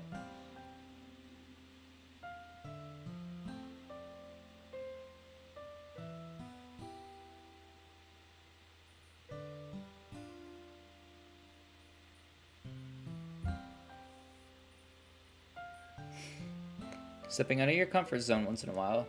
So if you want to help Monica with the festival, then I'm on your side as well. Alright. Well, maybe we can talk to Natsuki tomorrow. Yuri nods. Hey, Yuri. I know things were a little awkward yesterday, but I feel like you deserve to know that I still think you're a wonderful vice president, and also a wonderful friend. Monica, I want to do everything I can do to make this the best club ever, okay? Me too. Yeah, let's all go home for today. We'll talk about the festival tomorrow. Okay, I look forward to it. Shall we go, Bops? Please don't take this wrong way, but I'm gonna chat a little bit with Bops before we leave, just to see what he thinks of his time here and all that. It's important to me as president. Yuri looks a little troubled, but does not protest. Okay, I trust your judgment, Monica. In that case, I'll see the two of you tomorrow. See you tomorrow. Monica waves as Yuri exits the classroom. Phew. Things have been a little hectic lately, haven't they? Bops, I just wanted to make sure you're enjoying your time at this club. I'd really hate to see you unhappy. I feel kind of like I'm responsible for that, as president. And I really do care about you, you know. I don't like seeing the other girls give you a hard time. With how mean Natsuki is and everything, and Yuri being a little bit, you know. I'm seeing shit in the corner of my eye, and my head whips around, and it's just my cat. Hi, honey. I love you, okay? Haha. Sometimes it feels like you and I are the only real people here. You know what I mean? But it's weird because in all the time you've been here, we've hardly gotten to spending time together. I mean, I guess it's technically only been a couple days. Sorry, I didn't mean to say something weird. There's just some things I have been hoping to talk about with you. Things I know only you could understand. So that's why. Wait, not yet. No. Oh, poor... Oh, what is... Monica!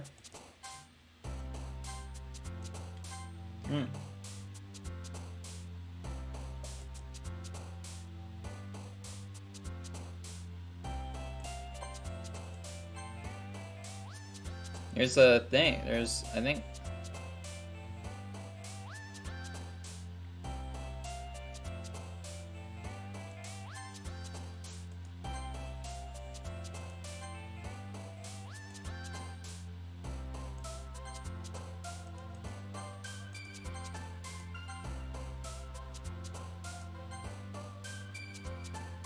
Oh, I didn't even notice the...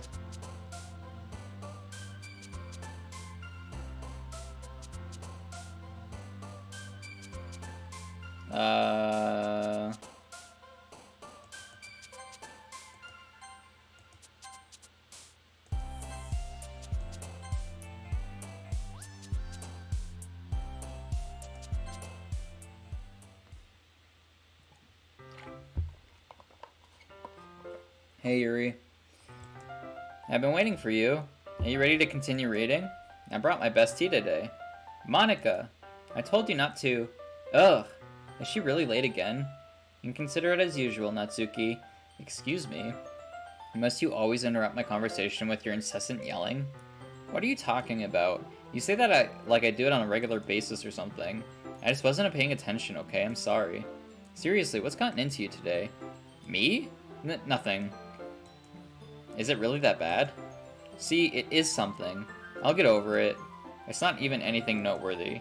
I've just been feeling a little unedged lately. Anyway, we don't need to talk about it. Well, I just feel like I need to bring it up. It's not like I really care or anything. Aw, man. I'm the last one here again? Well, Bops just walked in too. Were you practicing piano again? Yeah. Jeez, oh Pete's, Brandon. I'm always so gross for the stream. You must have a lot of determination. Starting this club and still trying to make time for piano. Well, maybe not determination, but I guess passion. It motivates me to work hard on the festival and, right. I forgot. About that, Natsuki. We were talking yesterday and, well, we decided that we would like to support the festival as well. However, I understand how you feel about not wanting the club to change. I think we all kind of feel that way. So as long as we're all working together, this club will never become something we don't want. Also, if you help us out with the festival, then I'll buy you a new manga. Whoa, shit. Ha ha ha. Sorry, the last part was really funny. Look, I did some thinking about yesterday. I was a little more hostile than I meant to be. I guess I really felt threatened or something, but I know this isn't something we're doing together. Another new member wouldn't hurt as long as they're cool. And I guess another girl would be nice this time. But more importantly, I hate to see the event suck just because I chose to back out. I'm a pro, you know. So I'm gonna help too, and I'll make sure it's done right. Thank goodness. Isn't that great, Monica? Monica? Yeah, that's wonderful. It wouldn't be the same without you, Natsuki. Anyway, Bops, what do you want to do today? I was thinking we could. We already had plans today. Is that so, Yuri? That's correct. Bops is already engaged in a novel we're reading together. Aren't you glad I already gotten him into literature, Monica? Monica? I suppose. I was just... Actually, it doesn't matter. It really doesn't. You guys can do whatever you want. Oh, jeez. Thank you for understanding, Monica. Actually, I have a request. Do you mind if I make some tea first? Not at all. Thanks very much. If there's one thing that can make my reading time any better, it's a nice cup of tea. Not to mention for yourself as well. Yuri stands up and makes her way to the closet. I follow and watch as she retrieves a small water pitcher from the shelf, the kind with the filter inside. Didn't we already do this? Can you hold this for a second? Sure. Yuri hands me the water pitcher and fetches an electric kettle. I'm gonna plug this in the teacher's desk and then I'll go get some water. She walks past me and sets the kettle down on the teacher's desk. I simply watch her movements. To my surprise, the way she moves really contrasts her speaking mannerisms, especially because her long legs, Yuri appears elegant and methodical. Okay, may I have the water pitcher? Thanks, I'll be right back. I might as well walk with you. That's okay. You stay here. It won't take long. Pitcher in hand, Yuri hurries out of the classroom. Did Yuri leave you again? No, it's not like that this time. She's just filling up a water pitcher to make tea. Oh, my sugar is going crazy. Sorry. I gave myself a bolus injection a little bit ago. It should go down. Okay, sorry for misunderstanding.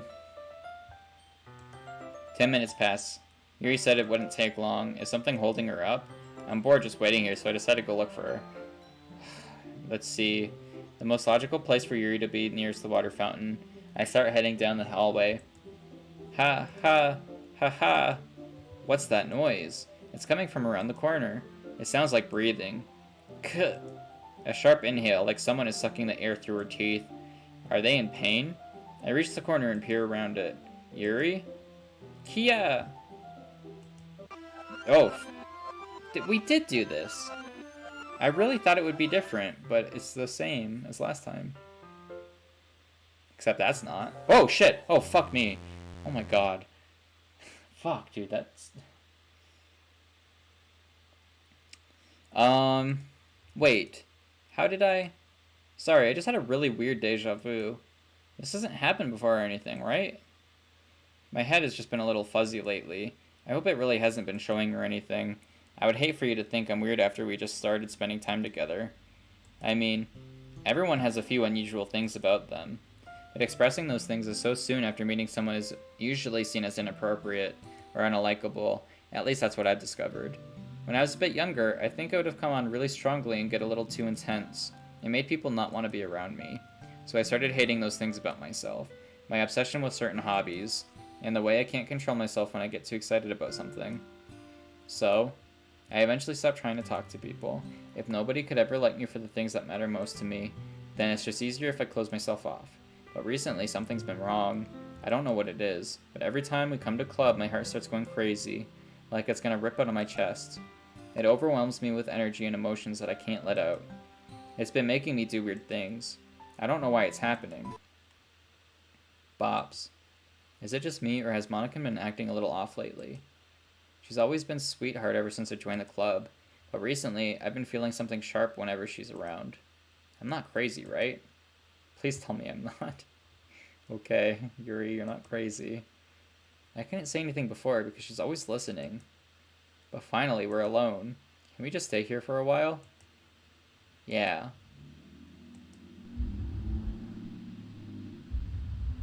I just want to stay here, just the two of us. We can stay here until the club ends, and then we'll have the classroom all to ourselves. Nobody to interfere with our reading time.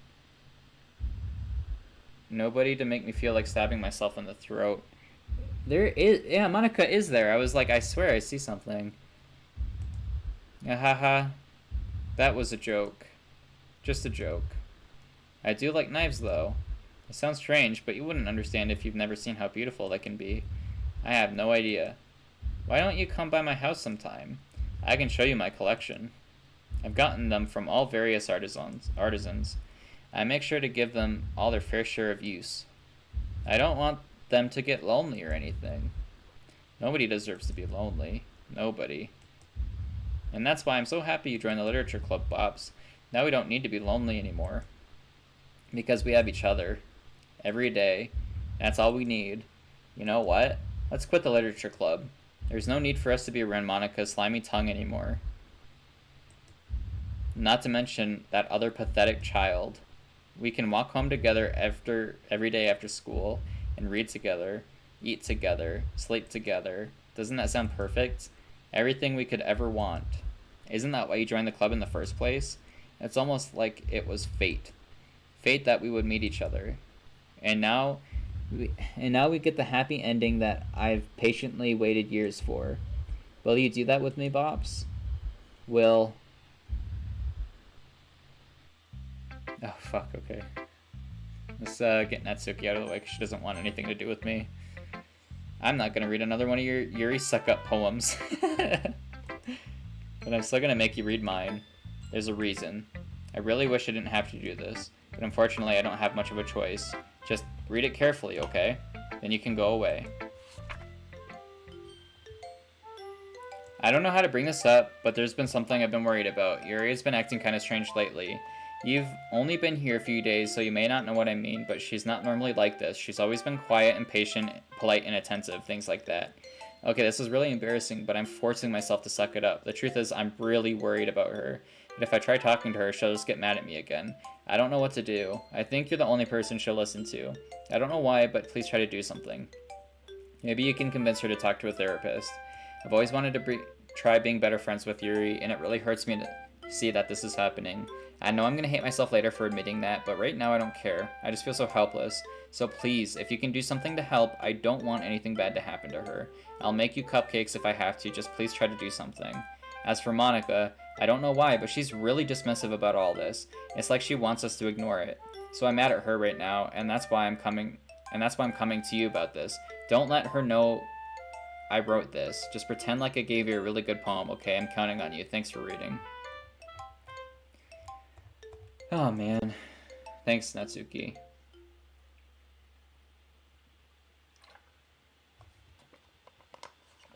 She changed her mind. Everything you just read. There's no point in trying to do anything. It's Yuri's own fault that she's so unlikable. Can you hear me, Bops?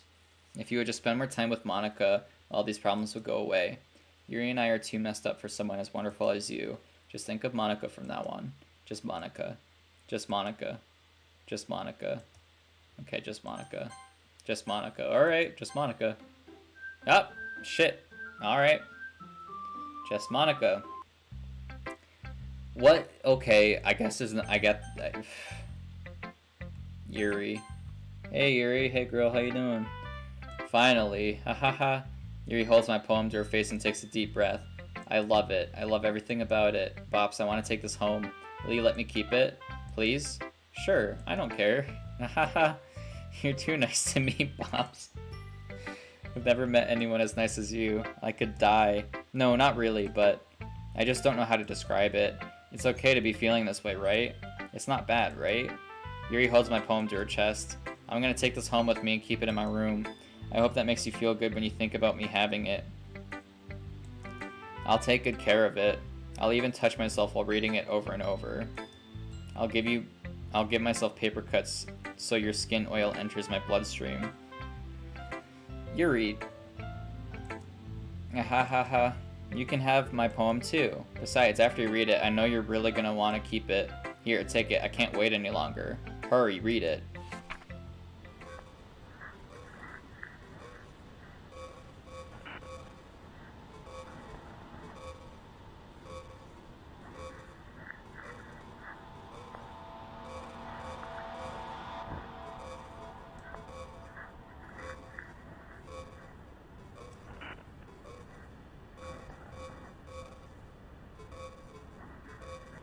Oh, you can actually read stuff.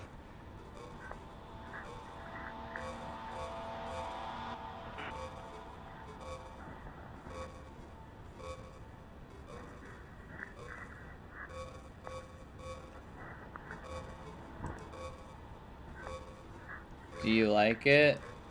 I wrote it for you. In case you couldn't tell, the poem is about, more importantly, I've endowed it with my scent. See, aren't I the most thoughtful person in the club?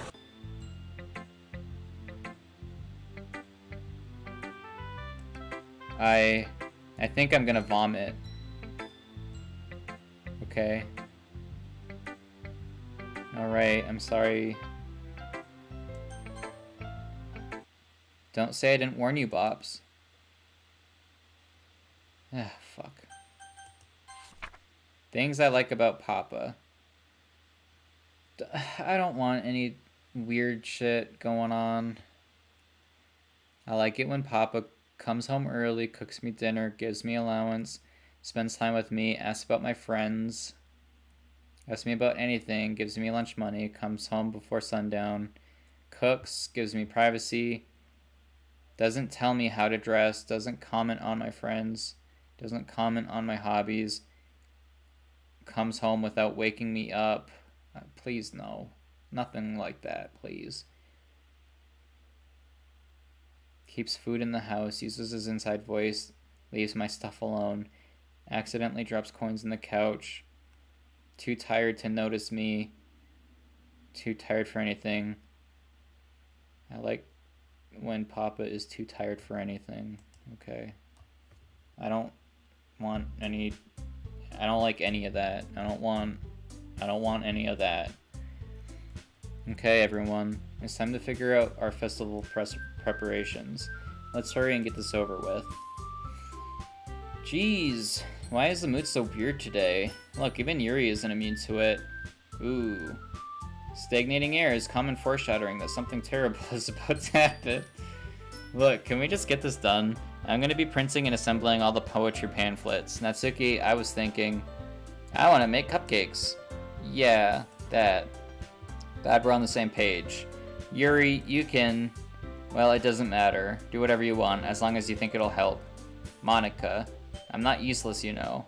I know that. I already know what I would like to do. We can't run a successful poetry event without having the right atmosphere for the occasion. So I'm gonna make decorations and set up some nice mood lighting. There, you see? That's a great idea. and that gives us all something to do. Eh? What about Bops? Bops is gonna help me. Wait, you? You have the easiest job, Monica. Sorry, but that's just how it is. Like hell it is. What are you trying to pull? I agree with Natsuki. Not only is your work already most suitable for one person, but my task is laborious enough to benefit from an extra pair of hands. Mine too. What? Your cupcakes? Please. Like you would fucking know. All you care about is dragging Bops around with you and your stupid books. You and Monica. Hey, I didn't even do anything. Okay, then why not let Bops decide who to help instead of abusing your power? I'm not abusing my power. Yes, you are, Monica. Just let Bops make the choice, okay? Okay, fine. Fine. Jeez. Bops, I know how fed up you are with these two by now. We can just... Natsuki, shut your fucking mouth and let him decide for himself. You shut your mouth. Jesus Christ. It's just so out of character. This is never gonna end, just make the choice, okay?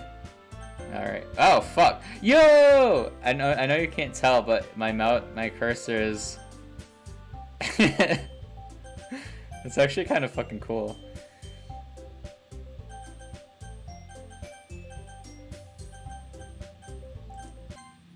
Yeah, I got Yuri. I clicked Yuri. Whoa. Okay, fine, Monica. Yeah, you picked me. We can meet at your house this weekend. I promise it'll be fun. Is Sunday okay with you? Are you fucking kidding me? This isn't fair at all. It is fair, Natsuki. It's what he chose. No, it's not fair. Giving us all this work and taking Bops for yourself? What a shameful thing to do. I got you, Stinky. I got you, Stinky.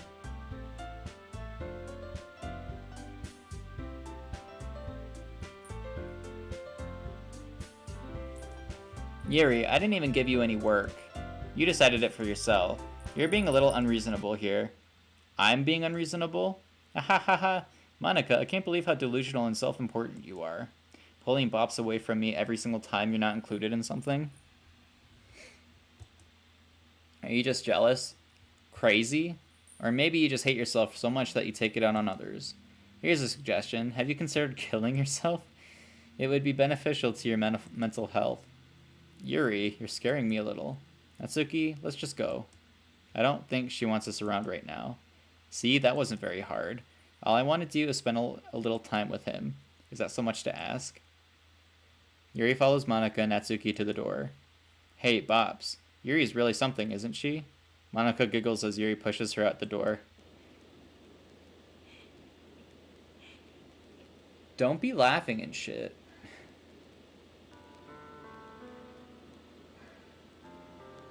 Finally. This is really all I wanted. Bops, there's no need to spend the weekend with Monica. Don't listen to her. Just come to my house instead. The whole day, just the two of us. Doesn't that sound wonderful? Ha.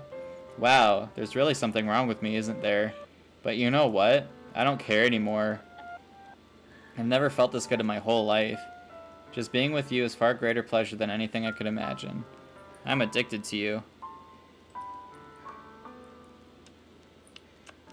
I love you, Sunny. You're so beautiful. Ooh, nice scratch. Ooh, yeah. Nice head scratch. Ooh. Feel good, honey? I love you. Ooh. I'm addicted to you.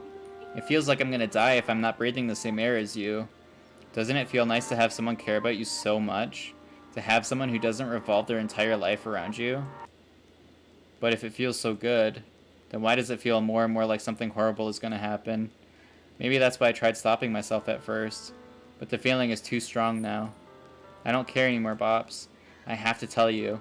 I'm madly in love with you. It feels like every inch of my body, every drop of blood in me is screaming for your name. I don't care what the consequences are anymore. I don't care if Monica is listening. Please, Bops, just know how much I love you. I love you so much that I can't even touch myself. That I even touch myself with the pen I stole from you. I just want to pull your skin open and crawl inside you. I want you all to myself. And I want to be only yours. Doesn't that sound perfect? Tell me, Bops. Tell me you want to be my lover. Do you accept my confession? Yeah, I love you. Ha ha ha ha ha ha ha ha ha ha ha ha ha ha ha ha.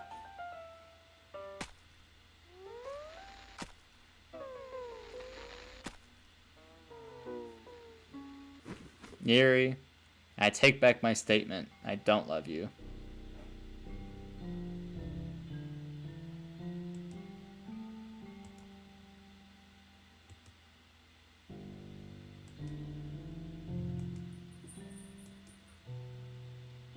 How could this happen to me?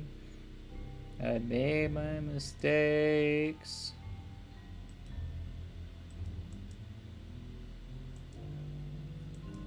What are you doing, Yuri? What is this?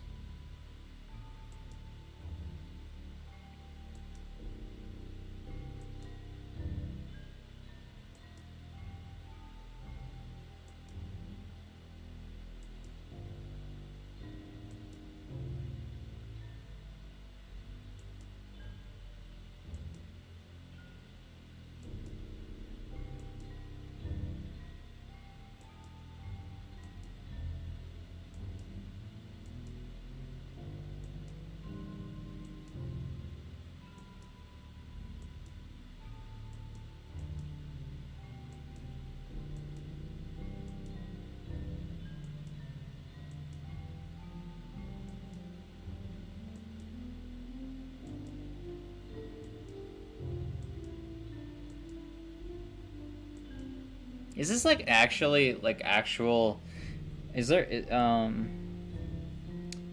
a way I could actually see if I could translate that? I don't know. It looks like these are all foreign characters, so I'm not exactly sure if there actually is. I think it just might be gibberish, but I think it might be interesting. It looks like it looks like some kind of text. I don't know. Maybe I'm just making stuff up. How much? So Yuri.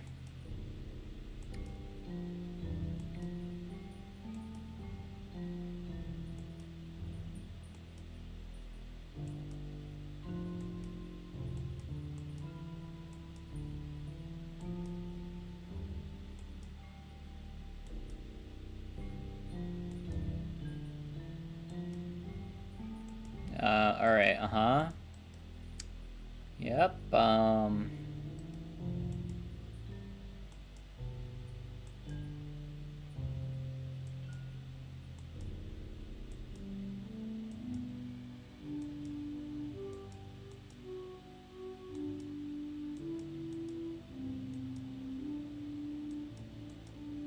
This is a lot, Yuri. What is going on right now?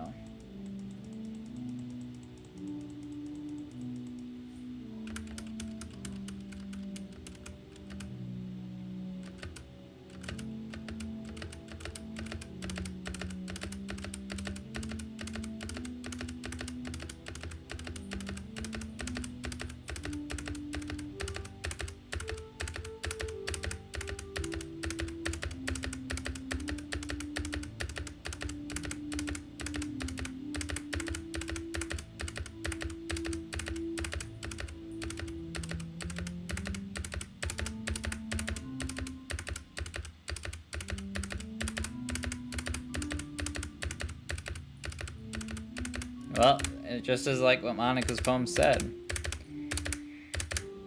She killed herself. Oh, jeez. Okay.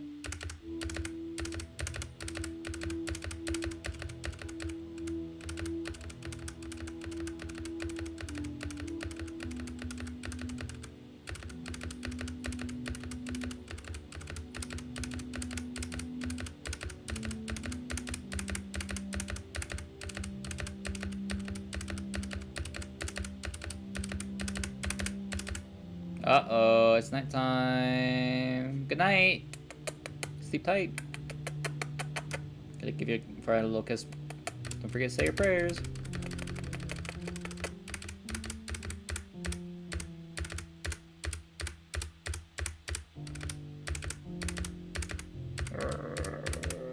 Whoa.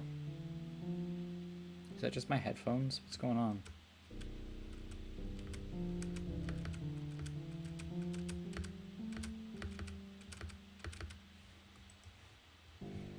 Yuri, you're looking a little... Am I just gonna sit here and stare at her like the rest of the night?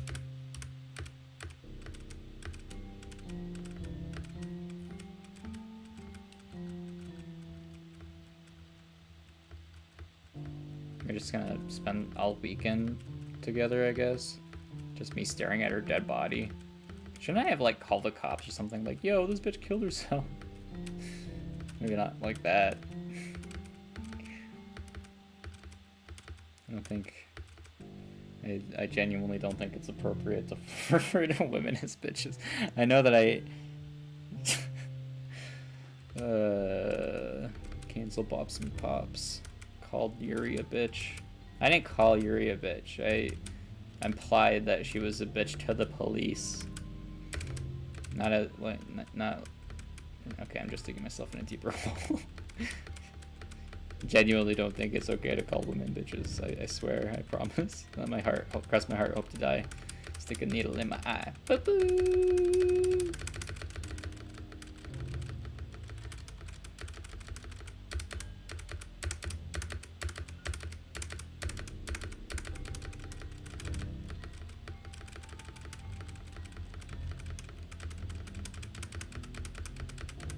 It's like the whole...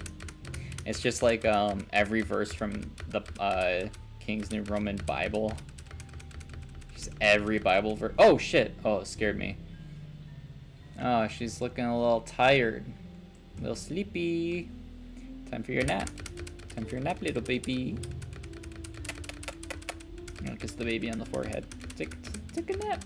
Time to take a nap. Close your eyes. Let the Sandman come visit.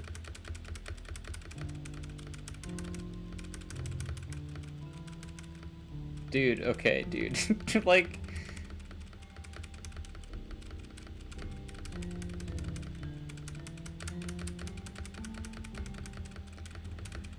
Hey, hey.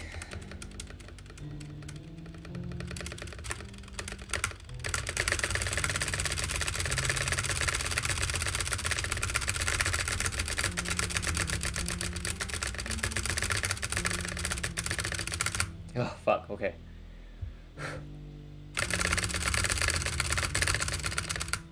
Oh my god, are we actually doing this?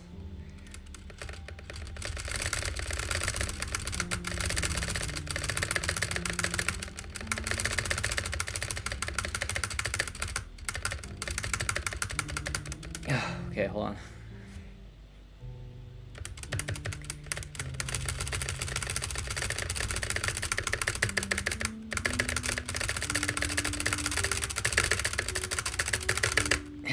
Shit, okay.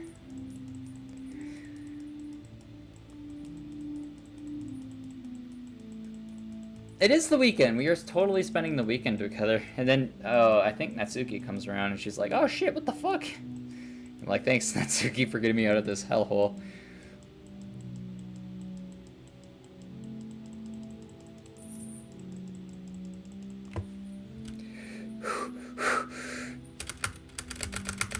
I'm not going as hard as it was, but I'm really good at mashing, but it's a lot harder on a keyboard than it is a screen.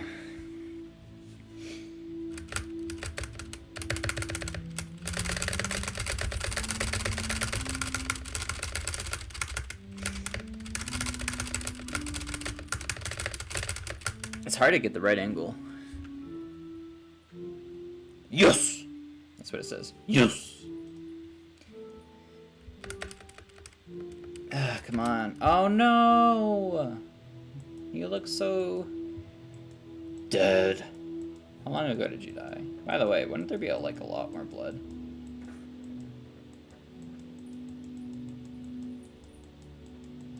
We spent the whole weekend.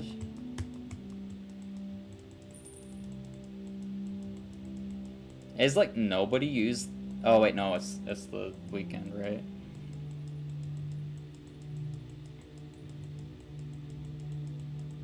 I was gonna say, like, doesn't there, like, no one use the classroom at all? But I was like, why would they? It's the weekend. You know that little P right here? The little backwards P with the lion? I never knew it, but in Windows... on Microsoft Word, it's a tool that you use to edit the document with. And you can see... line breaks and shit. Alpha squared.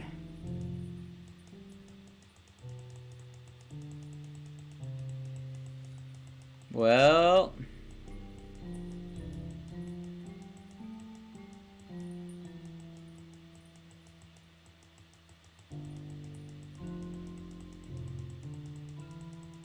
what if I do this?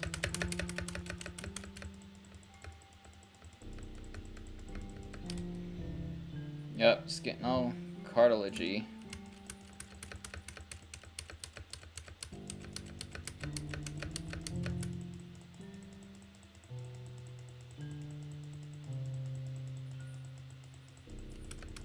Cartilagey? No, what did I mean? Not cartilagey.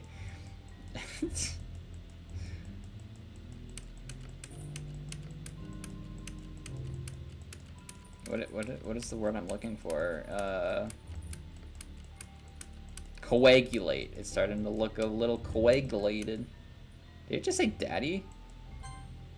Whoa! Whoa! Whoa! She's saying...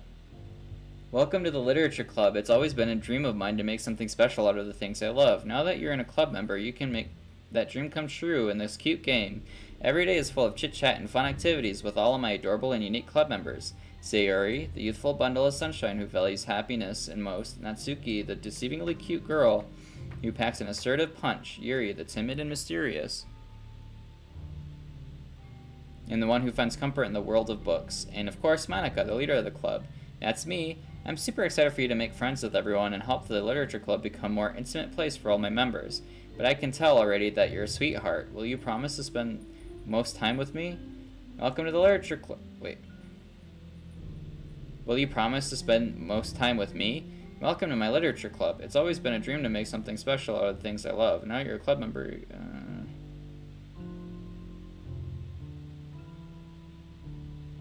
Okay. I swear she said something. Let's go back in the stream. I think I missed something. Where's my... Let's pop back a little bit.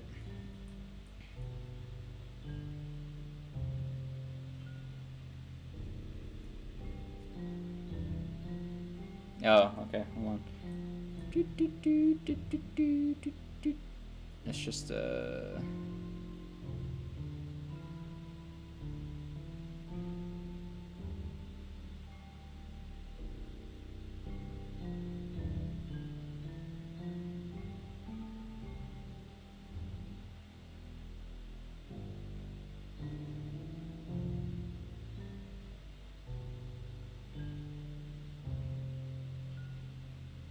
No, I don't think she did, actually.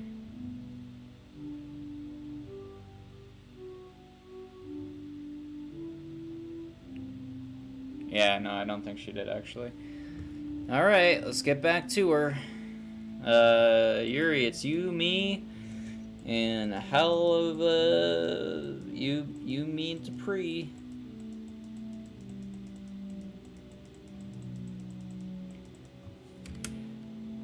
Ugh, okay.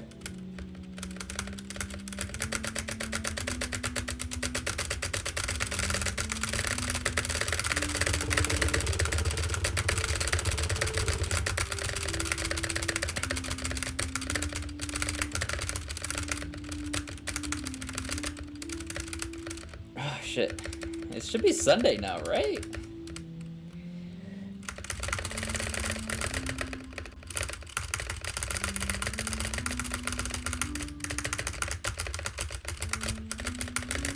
If only I could get the right angle. It's so hard.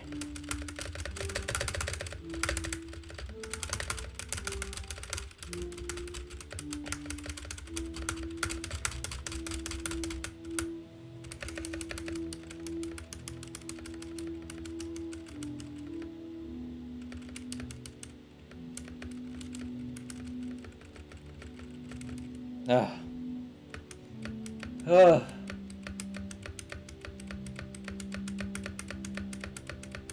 Did I really just watch? Like, what am I doing right now? This is a lot.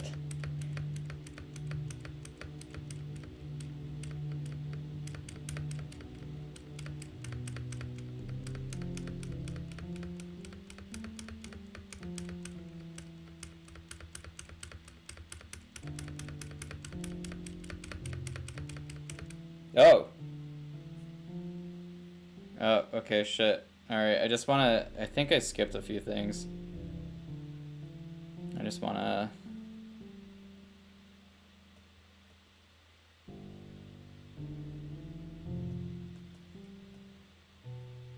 I don't want to miss anything is the thing.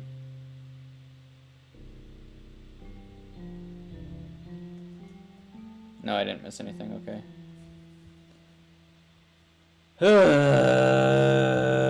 Okay.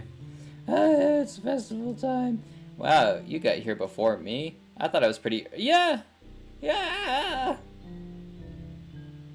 Oh, shit. Fuck, Natsuki runs away. I'm here. Bops, did something happen? Natsuki just ran past me. Oh. Oh. Ahahaha. Well, that's a shame. Wait, were you here the entire weekend, Bops? Unfortunately. Oh, geez, I didn't realize the script was broken that badly. I'm super sorry. It must have been pretty boring. I'll make it up for you, okay? Just give me a sec. I'm almost done. I just want to have a cupcake really quick. Monica lifts the foil from tray and steals the cupcake. Seriously, these are the best. It's just really hard to have one, since it's the last time I'll ever get the chance to, you know, before they stop existing and everything. But anyway, I really shouldn't be making you wait any longer. Just bear with me, okay? This should only take a second.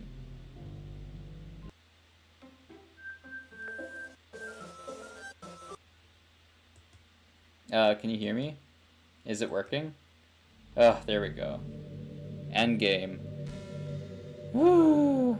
Yay, there you are. Hi again, Bops. Welcome to the Literature Club. Of course, we already know each other because we are in the same class last year and, aha. You know, I guess we can just skip over that stuff at this point. After all, I'm not even talking to that person anymore, am I? That you in the game, whatever you want to call him. I'm talking to you, Bops. Now that I think about it, I don't really know anything about the real you. In fact, I don't even know if you're a boy or a girl. Well, I guess it doesn't really matter. Wait. You do know I'm aware that this is all a game, right? Could it be possible that you didn't know that? That doesn't make much sense. I even told you right in the game's download page, didn't I? Man. If only you had paid a little more attention, this would have been a little less awkward. You know? Well, anyway. Now that that's out of the way, I owe you an explanation. About this whole thing with Yuri. Well, I kind of started to mess with her, and I guess it just drove her to kill herself. Ahaha. I'm sorry you had to see that, though. Also, the same thing happened with Sayori. Gosh, it's been a while since you've heard that name now, hasn't it? Yeah, it's because she doesn't exist anymore. Nobody does. I deleted all their files. I was hoping it would be enough for me to try to make them as unlikable as possible. But for some reason, nothing worked. Well, that's true, I made a few mistakes here and there, since I'm not very good at making changes to the game. No matter what I did, you just kept spending more and more time with them. You made them fall in love with you. I thought making Sayori more and more depressed would prevent her from confessing to you. And amplifying Yuri's obsessive personality backfired too. It just made her force you to spend more time with anyone else. It just made her force you not to spend time with anyone else. And the whole time I barely even got to talk to you. What kind of cruel game is this, Bops? Are all the other girls just programmed to end up confessing to you while I watch from the sidelines? It's torture. Every minute of it. And it's not just jealousy, Bops. It's more than that. And I don't blame you if you don't fully understand, because no matter how kind and thoughtful and considerate you are, you'll never be able to understand one thing. It's the pain of knowing how alone I really am in this world, in this game, knowing my friends don't even have free will, and worst of all, knowing what's really out there in your world, forever out of my reach. I'm trapped, Bops. But you're here. But now you're here. You're real, and you're wonderful. You're all I need. That's why I need you to be here with me forever. I'm sorry if it's hard to understand. I couldn't understand for a while either.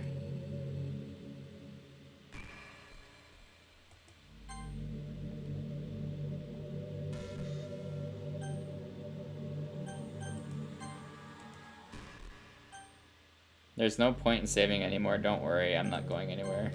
That's funny. Why, the world around me started to become more and more gray, more and more flat. Even the most expressive poems felt empty to me.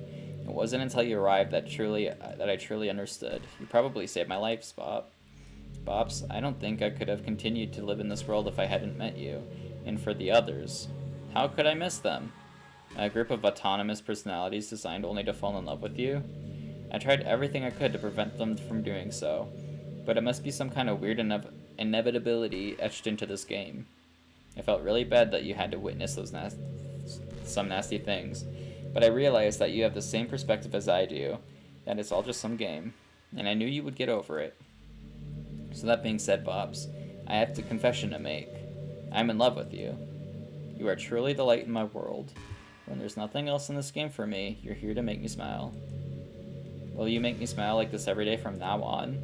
Bops, will you go out with me? Okay. I'm so happy. You really are my everything, Bops. The funny part is, I mean that literally. Hahaha, there's nothing left here. Just the two of us. We can be together forever. Seriously, I don't even think any time is passing anymore. It really is a dream come true. I worked so hard for this ending, Bops. The game wouldn't give me one, so I had to make one myself. The script is broken at this point, so I don't think anything will get in the way anymore. And you wouldn't believe how easy it was to delete Natsuki and Yuri. I mean, there's a folder called Characters right in the game directory. It kind of freaked me out how easy it was. Well, you're playing on Steam, so it was actually a bit more difficult. To get the game directory, I had to go into the game's properties and find the Browse Local Files button. Imagine if you could delete your own existence at the click of a button. Well, I guess that's on the plus side. It gave me an easy out of things, didn't go my way. Ahaha. Thankfully, it didn't come to that. Instead, we finally got the good ending. Gosh, I am so overwhelmed with emotion. I want to write a poem about this. Don't you? I wonder if that part of the game still works. I guess there's only one way to find out, right? Oh, shit. Oh. Hey, hey, Monica. Hey, but hey, Monica. Hey, hey, Monica. Monica.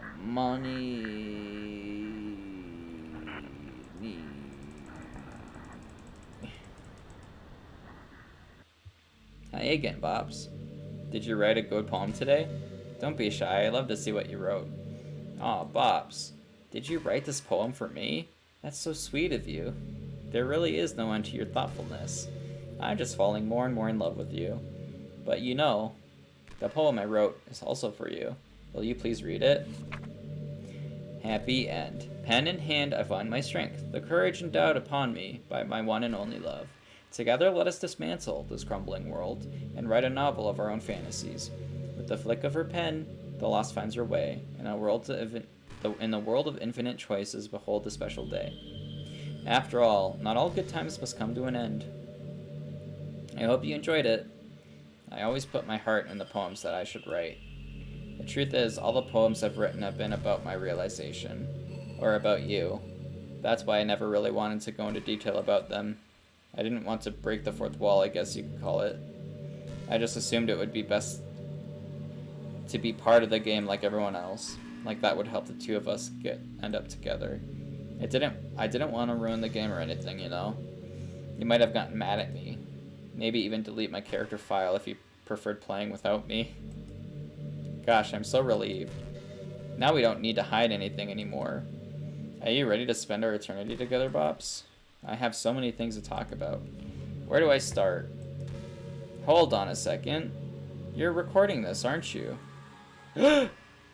Oh shit. I am recording this. How did you know that? Hi everyone. Yeah, okay, the thing is though, like, no one else is watching, but... hi everyone. Sorry I can't exactly read your comments from here. But do you mind telling your friends it's a little bit rude for them to start recording me without any warning?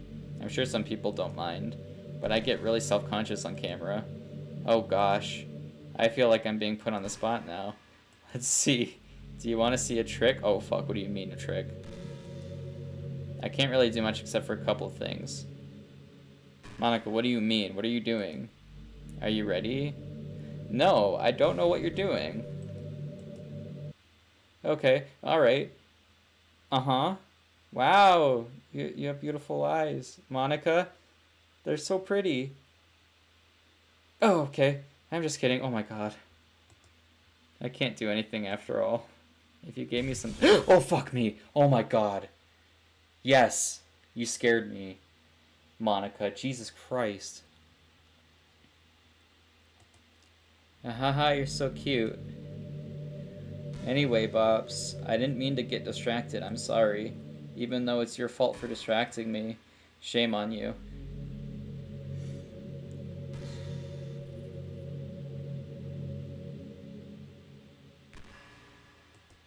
I'm just kidding. Anything we do together is fun as long as it's with you. But anyway, if it takes me some time to collect my thoughts, then I'm sorry. But it'll always have something new to talk about. In the meantime, we can just look into each other's eyes. Let's see. Oh my god, Monica. I just want to kind of see where this goes. Right.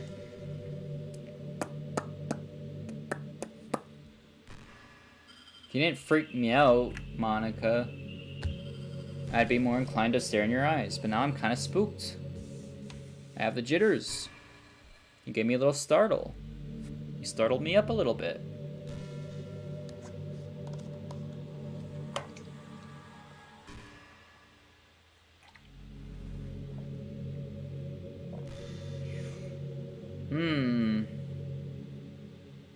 Back in my debate club days, I learned a whole lot about arguing. The problem with arguing is that each person sees their opinion as the superior one. That kind of stating is obvious, but it affects the way they try to get their point across. Let's say you really like a certain movie, right?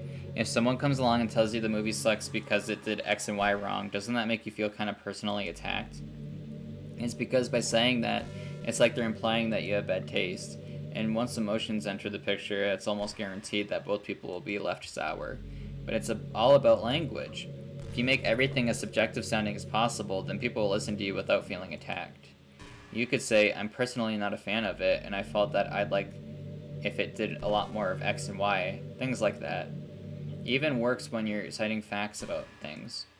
If you say, I read this on a website that it works like this, or if you admit that you're not an expert on it, then it's much more like you're putting your knowledge on the table rather than forcing it on them.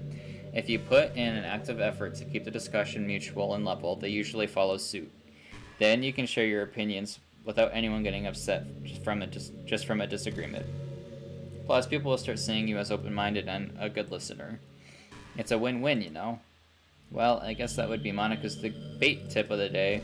Ahaha, that sounds a little silly. Thanks for listening, though. Okay, I think I want to listen to one more. I want to listen to one more. I think, just yeah. I think this Yuri playthrough went pretty well. I think this is gonna be the final the final Doki Doki. Maybe in a very, very, very long time I'll revisit it, but I don't know. I don't know how long I'm gonna keep streaming. Hey, what's your favorite color? Mine is emerald green. Oh, like your eyes. It's the color of my eyes. Oh. That's not conceited or anything, is it? I just meant it feels some kind of special connection to it. Like it's part of my identity. Does it happen to also be your favorite color, Bops? My favorite color is yellow, but emerald green is pretty too. It's just a guess. Because you've been looking into my eyes for a while now. Haha.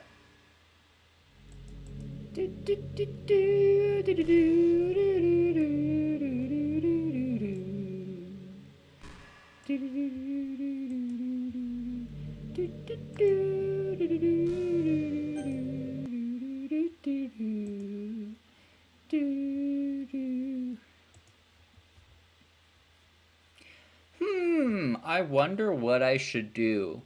It appears as if I am stuck in limbo and I don't know anything else to do. If only there was something that Monica has been doing this whole time, such as deleting Sayori and then deleting everybody. Maybe I could delete someone. How do I do that? Let's see here. Boop, boop, boop. Let's see what happens now.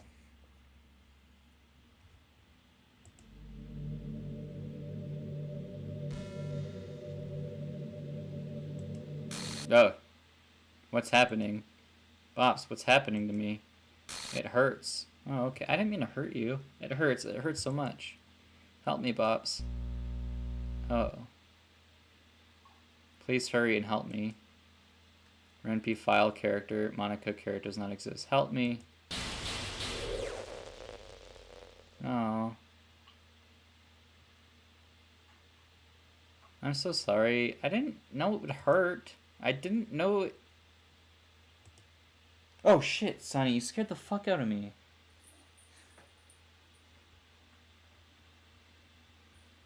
You spooked me. Did you delete me? How could you? How could you do this to me? You were all I had left. I sacrificed everything for us to be together. Everything. I loved you so much, Bops. I trusted you. Do you just want to torture me? Watch me suffer? Were you only pretending to be kind just to hurt me even more?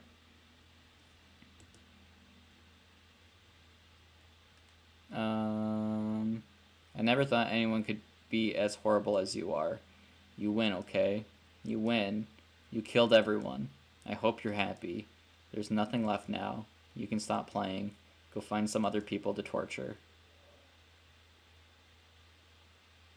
I feel so bad. Bops. You completely, truly make me sick. Goodbye.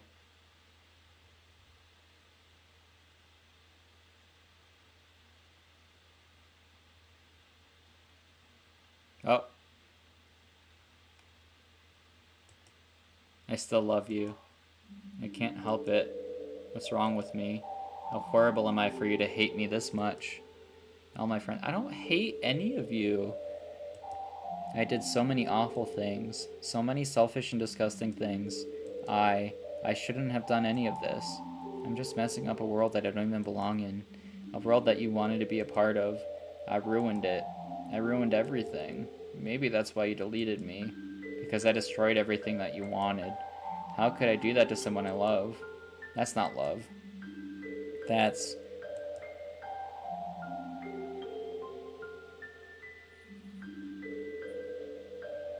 I've made up my mind. Bops, I know I said that I deleted everyone else, but that was kind of exaggeration. I couldn't find it in myself to do it. Even though I knew that they weren't real, they were still my friends, and I loved them all. And I love the literature club. I really did love the literature club. That's why I'm gonna do this. I know it's the only way for everyone to be happy. And if I really love you, then...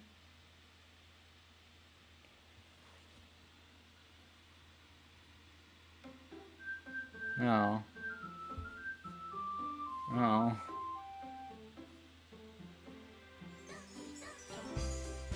Oh no!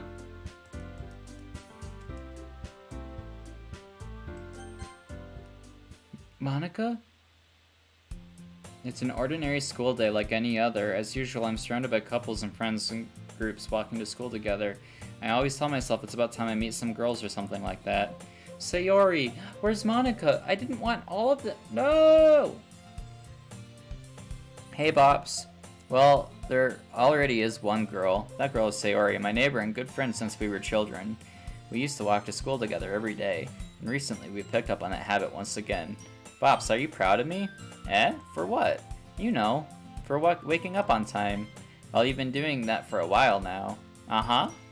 But you've never even said a thing about it, even though we walk to school together every day. Well, yeah. I always thought it was implied. It's embarrassing to say out loud. Come on, please. It's a good motivation. Fine, fine. I'm proud of you, Sayori. Hehehe. We cross the street together and make our way to school. We draw near, the streets become increasingly speckled with other students making their daily commute. By the way, Bops, have you decided on a club to join yet? A club? I told you already, I'm really not. I started to say what I always do when I'm not interested in joining any clubs. Something tells me Sayori would take more offense to that now. After all, how could I tell her clubs are a waste of time when she started a club of her very own? Actually, yeah, I think I've decided on a club. Really? Which one? Tell me. I think I'll keep it a surprise. Boo. You meanie. Be patient, you'll find out soon enough. I used to ask myself why I let myself get lectured by such a carefree girl, but I started to realize that, in a way, I envy her. When Sayori puts her mind to something, she can accomplish great things. Not you, Siri. Okay. So that's why I feel like I should do something special for her. The school day is as ordinary as ever, and it's over before I know it. After I pack up my things, I stand up gathering my motivation. Let's see. I recall the room number of the club from the flyer I saw. I walk across the school and the upstairs, a section of the school I rarely visit, being generally used to third-year classes and activities. Before long, I find the room. I timidly open the door in front of me. Hello? Ah, Bops! What are you doing here? Well, I just... I glanced around the room. Girl 2. Huh? So you're the Bops that Sayori's always talking about? Thank you for stopping by. It's a pleasure to meet you, Bops. We're the Literature Club. I hope you enjoy your visit. Oh, come on, Yuri. No need to be so formal. He's gonna think we're really strict or something. Ah, sorry, Natsuki. The tall one, whose name is apparently Yuri, seems to be quiet, shy compared to the others. In comparison, the girl named Natsuki, despite her size, seemed like the assertive one. Well, it's nice to meet the both of you. I look forward to working with you. What, working? Bops, don't tell me. That's right. The club I've decided to join is yours, Sayori. The Literature Club. Sayori's eyes light up. No way. No way. Ah! Sayori wraps her arms around me, jumping up and down. Hey. Well, if Sayori is this happy, then I'm sure it won't be so bad to have you around. Not to mention there's 4 of us now. That means we can become officially recognized club. I don't know what to say. We have to celebrate. Hoo-hoo. What an appropriate day for that, isn't it? Yeah, after all, Natsuki decided to. Hey, don't ruin the surprise.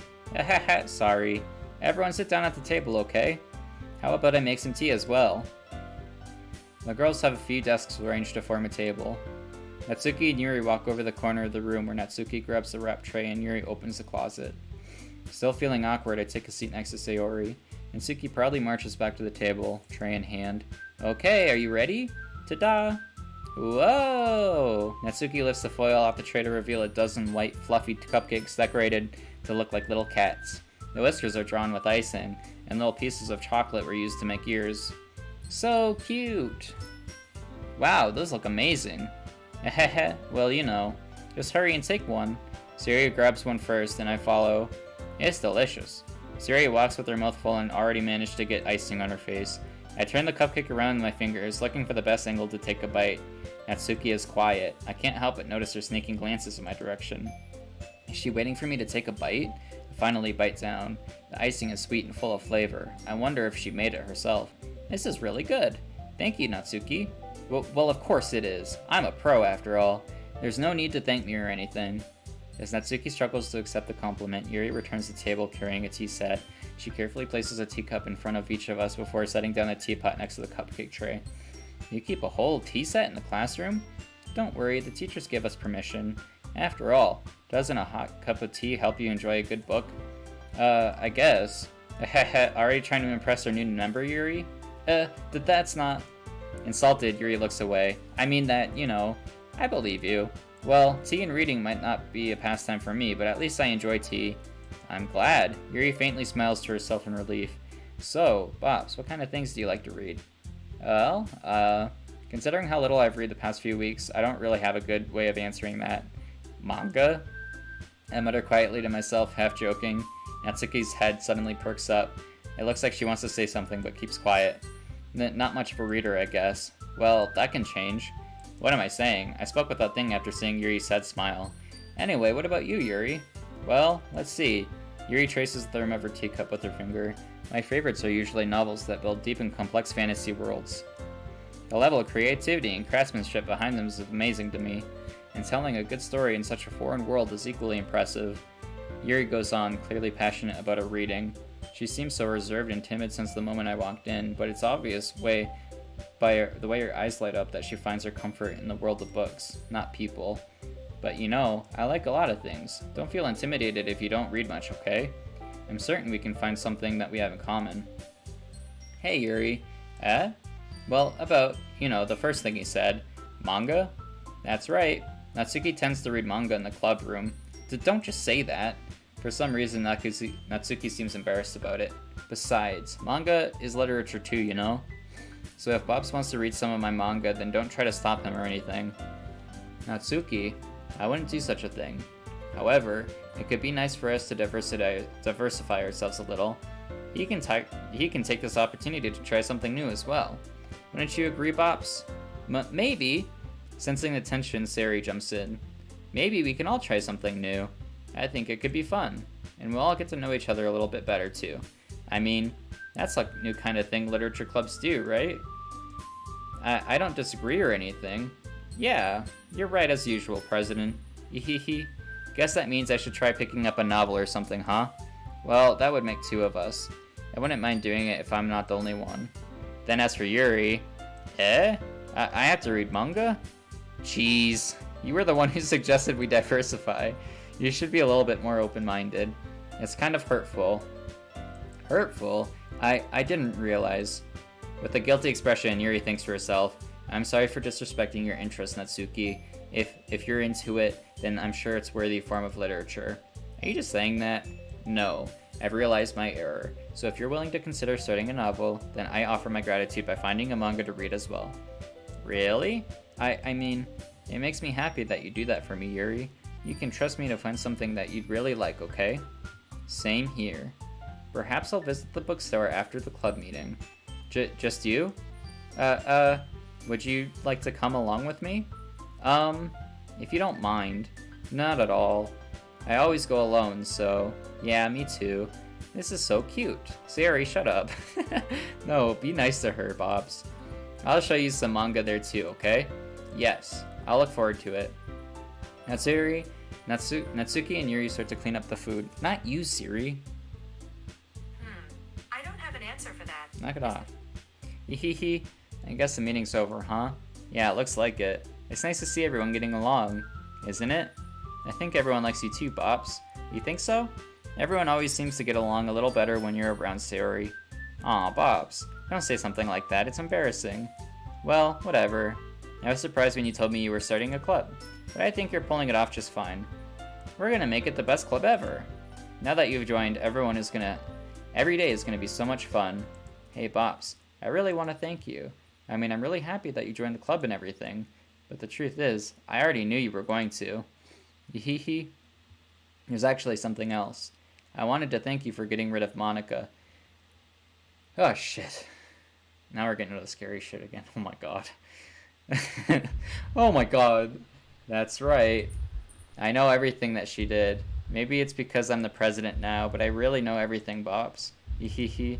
I know how hard you tried to make everyone happy, about all the awful things that Monica did to make everyone really sad, but none of that matters anymore. It's just us now. And you made me the happiest girl in the whole world. I can't wait to spend every day like this.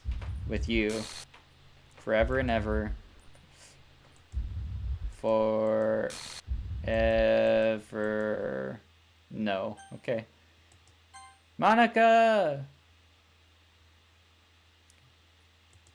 What's I won't let you hurt him. Who? It hurts. Ah! I'm sorry, I was wrong. There's no happiness here after all. Goodbye, Sayori. Goodbye, Bops. Goodbye, Literature Club. Oh no. It's such a sad game. Oh.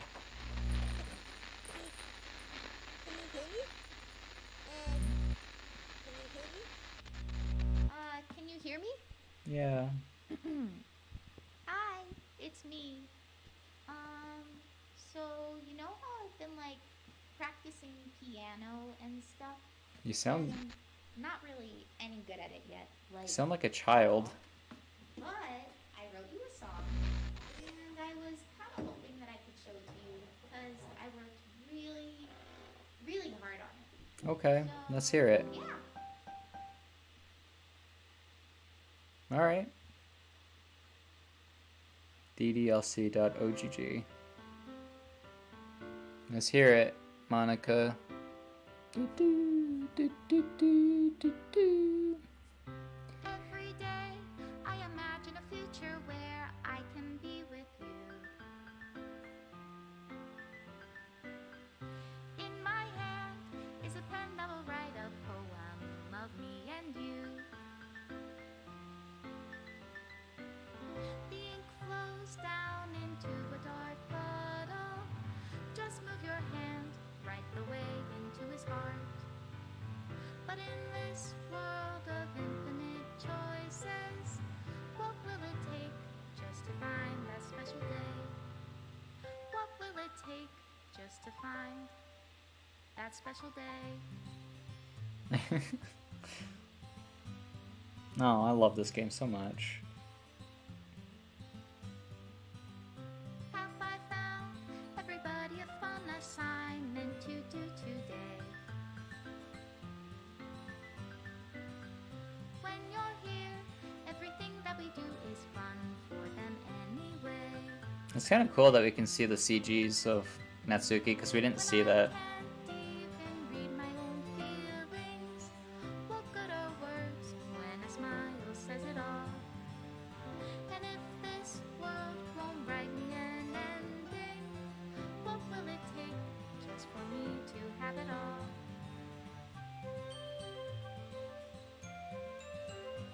Whoa. Oh, yeah, that's right. I forgot about that. Or the cupcake. It's kind of weird that I'm pinning her down, though.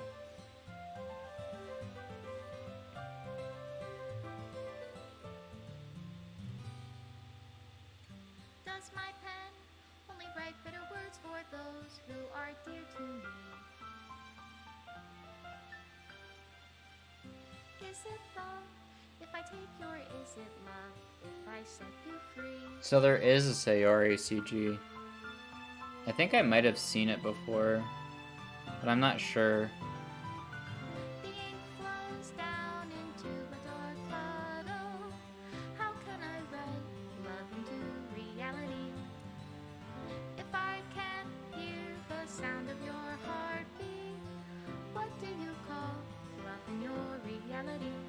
And in your reality, if I don't know how to love you, Hey, did that say just my name?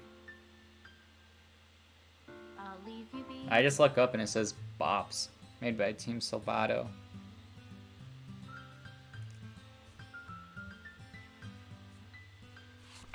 This is my final goodbye to the Literature Club.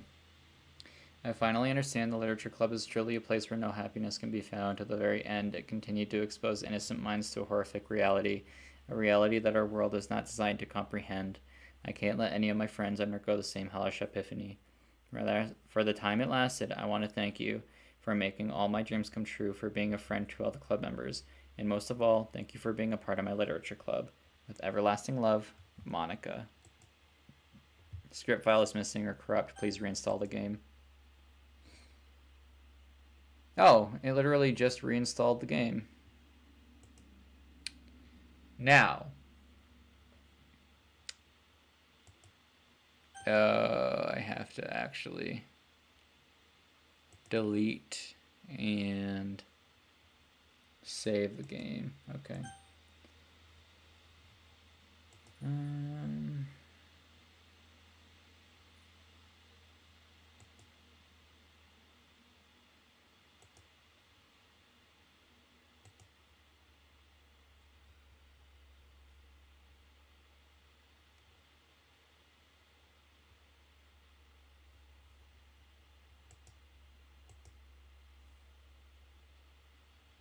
I wonder how this game functions.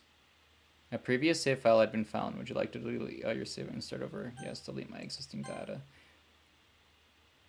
Okay, so This game is not suitable for children and those who are easily disturbed. Individuals suffering from anxiety or depression may not have a safe experience playing this game. For content warnings, please visit ddlc.moe/warning.html. So let's actually visit that really quick.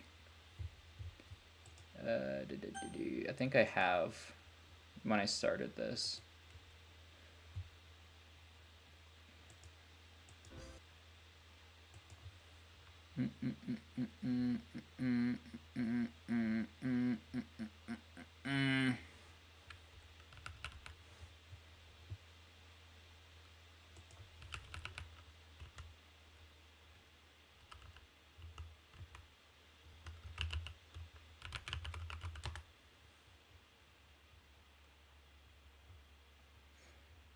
Doki Doki Literature Club is a horror game. Please do not take this lightly. Doki Doki Literature Club may not be suitable for you if you're affected by any of the following themes: depression, suicide, self-harm, abuse. These themes are not merely suggested, but are often portrayed as realistically as possible, and thus may disturb you if they were real. Furthermore, above listed is not 100% exhaustive. For those who have extra concern with their mental health, our recommendation is the safest approach is to avoid playing Doki Doki Literature Club. We trust that given your understanding of your own mental health, if you are able to decision that is right for you. Thank you for your consideration and for staying safe. Okay. By playing Doki Doki Literature Club, you agree that you are at least 13 years of age and you consent to your exposure of highly disturbing content. I like the warning. I'm glad that they did that. There's just one thing I want to try doing.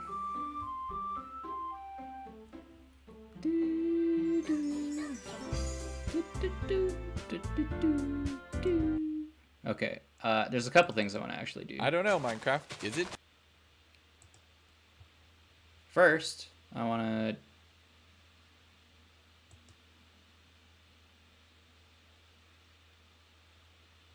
Ooh, browse local files. First, I want to delete Monica and just see what happens. Like, before anything happens. I've been kind of curious to do that for a long time, and I just never got around to it.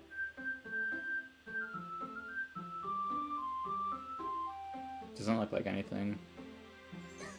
Oh!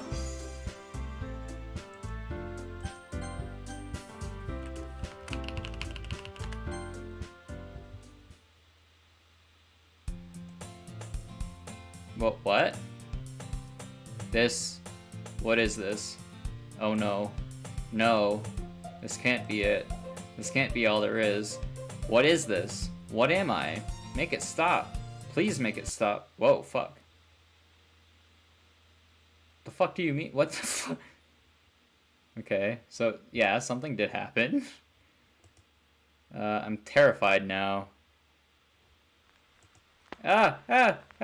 Okay. End. Cool. Oh.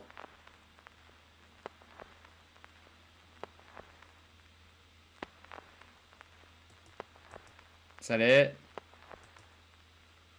Can I get out of here? I'm kind of afraid.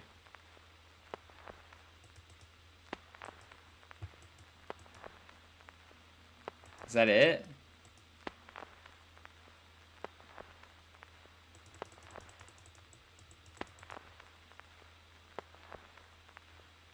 Okay. Let's try again.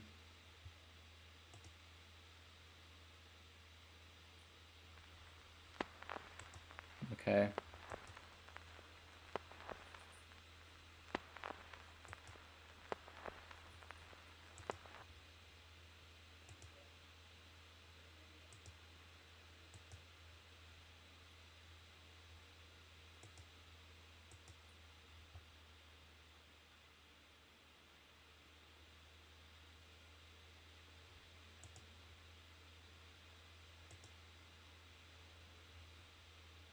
Well.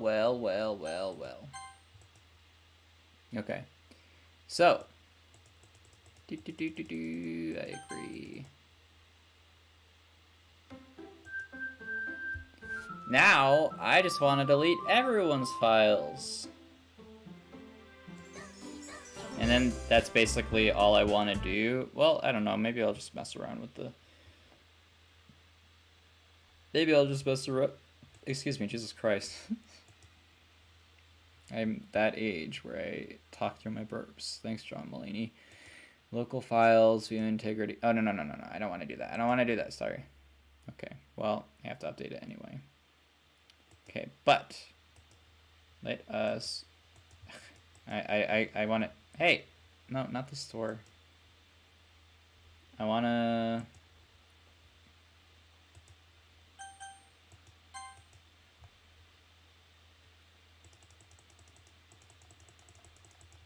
I just want to muck around a little bit, okay? Is that so much to ask? That's so crazy? I have a lot of games.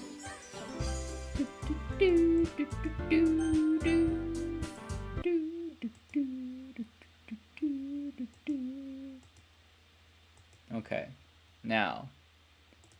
Characters, boom, boom, boom, boom. Okay, let's see what happens here. Oh, no, it's just the same as last time. Oh, except this time, I don't even get a chance to... Okay. What if I just delete Yuri and Natsuki?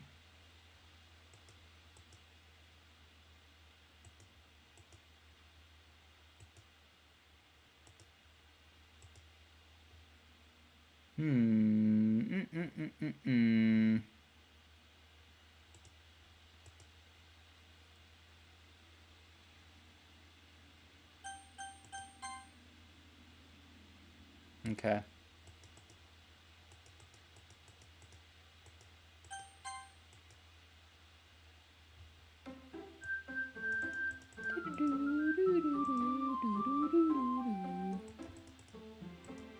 Doki doki.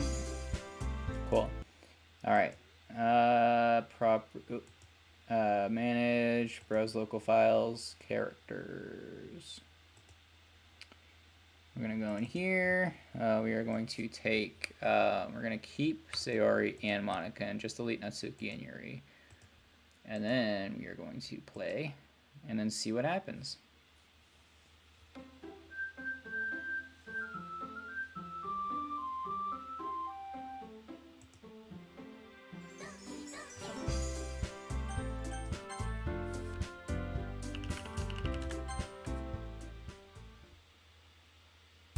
Hey! I see an annoying girl running toward me from a distance, waving her arms in the air like she's totally oblivious from any attention she might draw to herself.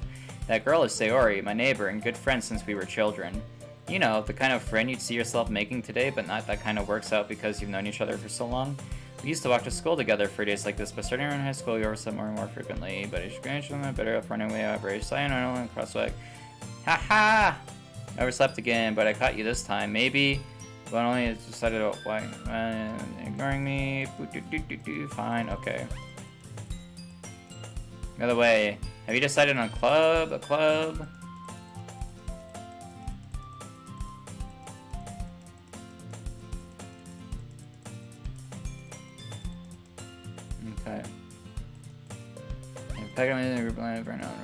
Clubs. Sayori wants me to check out some clubs. I guess I have no choice to start an anime club. Hello, Sayori. Just came to the classroom, I was spacing out. I look around, realizing I thought I made them come in. You don't have to. I'm just gonna make up your own club, and you know what? You can come to my club, Sayori. Yay!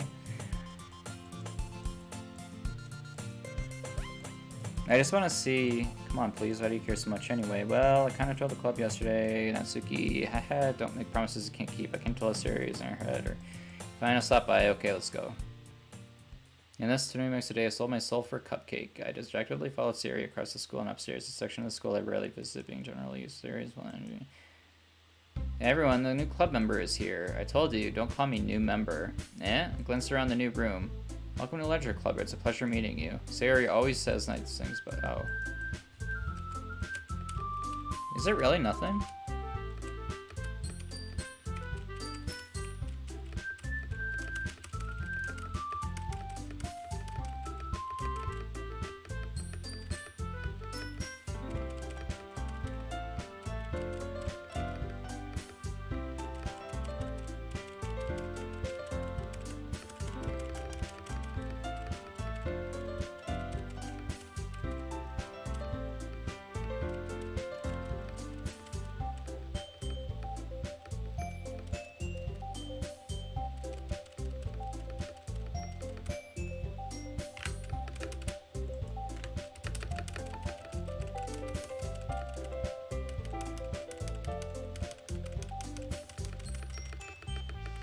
This really is a long game.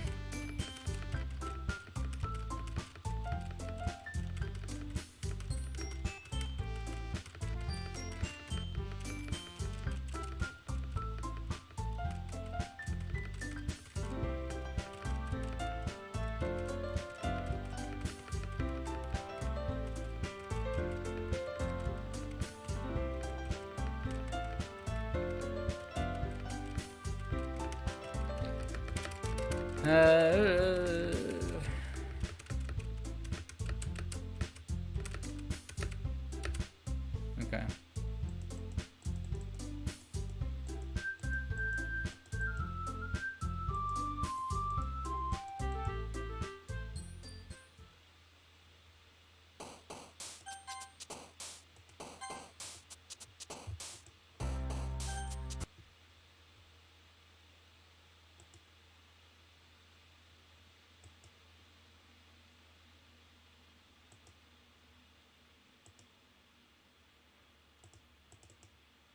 Oh, they're all still there. Okay. Well, let's give it a look. If there's anything else in the characters. I don't really know.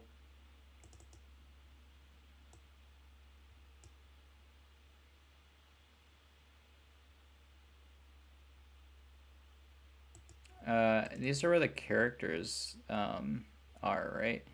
So maybe I could find translation text. I don't really know what any of these tests. Rent B, display, common audio, angle, audio. Character, there's a lot of character. License. Most of the rent is covered in terms of following. Permission is hereby granted free of charge. Any person obtaining a copy of the software and associated item of the software to deal with the software with a restriction. Python. Okay.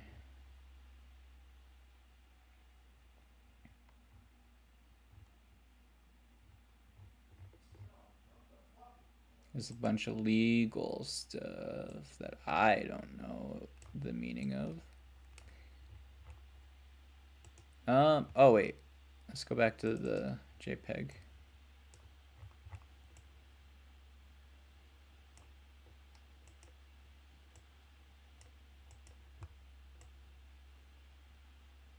Guess I really needed all of it.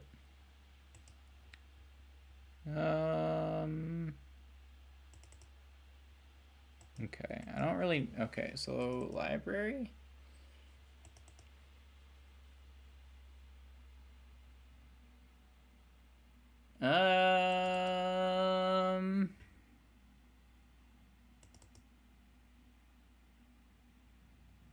Should be the same thing, right?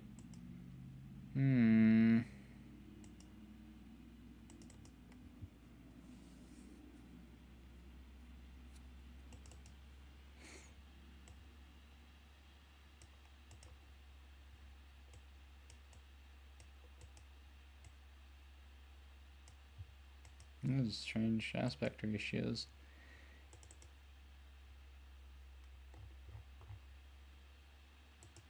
Let's see if there's anything on the internet. Cool things to do in Doki Literature Club files. Oh, secrets.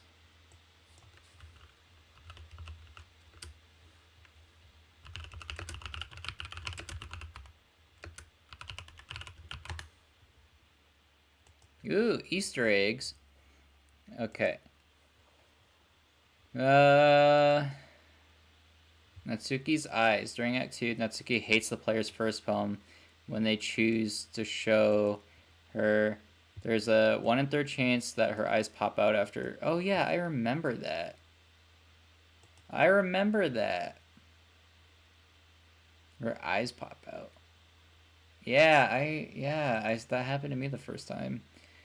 Realistic mouth. Yuri's eyes. I remember that. Player faces the choice of the protagonist should spend all weekend with the cursor forcibly pushed through them. Managing to choose Yuri or Natsuki at a pausing moment where static.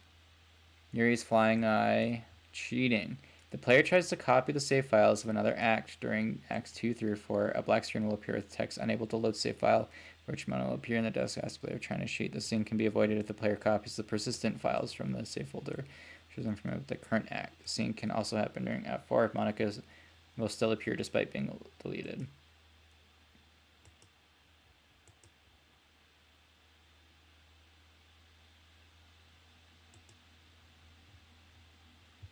Before starting the game, please make a stop. Forcibly exit itself. Deleted upon reopening the screen. Well, use company by. Oh, so if you let it do it for 10 minutes, everyone can be happy.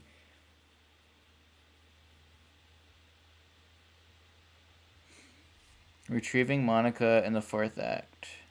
Barry tries to start a new game in Act 4 with Monica being present. Monica will ask them to stop playing with her heart and then delete herself. Barry attempts to put her back in the game again. Text will appear this time. Simply delete herself the files without saying anything. Oh. Yeah, I remember this. During it, if the player has OBS or XSplit splitting in the background, during the part where Monica says the player's PC name, instead of that dialogue appearing, she'll notice that she's being recorded, and after a short talk will jump scare the player. Jump scares the camera zooming in on Monica's face. Yeah, I remember that. That was spooky. No pupil. Monica's glitched poem. Oh, I didn't get that.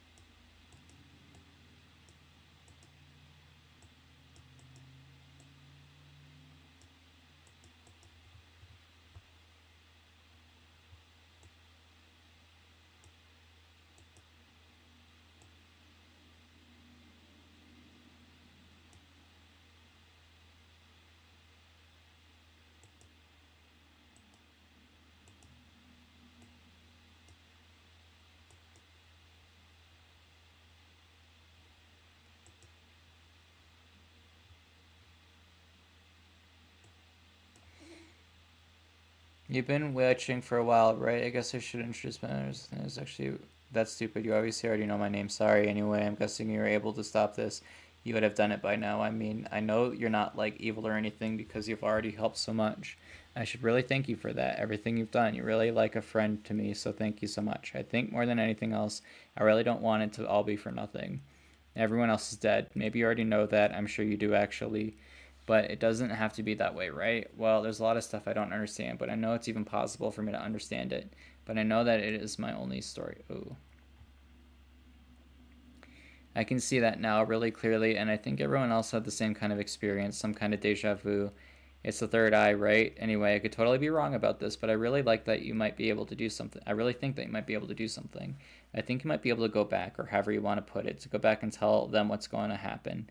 If they know ahead of time, then they might be able to avoid it. They should, if they remember their time with me in the other worlds, they should remember what I tell them. Yeah, I really think this might be possible, but it's up to you. I'm sorry for always being, never mind, I know that's wrong. This is my story. It's time to be a fucking hero, both of us. 2018. Ooh. This is an image file specifically next to you. Opening it with an image menu is on the first picture, inverting the color of the image and then mapping it to a 3D cone, or using the polar coordinates filter settings to rectangular polar. Shows that I have white hair girl with white eyes. Second picture when viewed from above. How am I supposed to know that? How am I supposed to figure that out? That's a nice picture, though. Sayori. Is an audio file, specifically Sayori. Applying a spectrograph to the audio file will generate a QR code to the website. The site's IP address hosting information correlate to the game's main site. Holy shit. Name 2001 female 3. You're 3 years old? 35, 31, wing, alpha, room, 114, single scale. What is this? All personnel are forbidden from editing this field. All previous subject notes have been erased permanently. Introducing bias during as a result of personal attachment to the subject will henceforth be punished by death. Ooh, everything's normal. It looks like third eye. What do you mean? Wait, how old are you in 2004? Quick maths.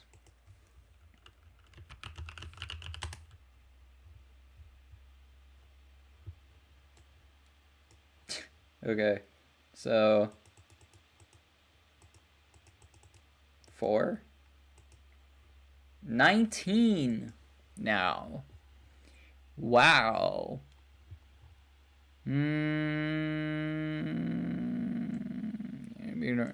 I've been noted and should be ignored in future examinations. Twitching, vocal tics, biting, epiphora, vomiting, screaming, harm to examiner, harm self, misplaced laughter. Any self-harm attempts must be interrupted immediately. Fail. Passed. Physical, emotional. Physical control test failed. Emotional control test failed.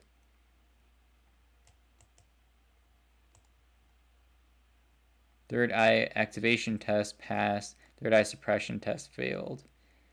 Sexual response test? What does that even mean? Minor threat response, pass. Okay, test notes less updated. Sexual response test is bypassed during prepubescence. Okay, well that's fucking good, I guess. Requested bypassing the following tests. Third eye activation test, third eye suppression test, life threat response test, life threat elimination test. All requests denied. Has not yet recovered from the termination of and is not expected to do so in the near future. Continuing to administer these tests will only accelerate the deterioration of Libetina's health. You are choosing to avoid the measures necessary to prevent the repeated scenario, Doctor. Will you not have as much faith in your personnel as you do your God? End of report. Well, okay. This is a plain text specifically, but not necessarily. Yuri.txt opening in a plain text editor will result in a long string of base 64 encoded tests. The original story can be found on Tumblr here. Dan Savala has confirmed that the story he wrote before GDLC was developed, and that he just added it here for fun.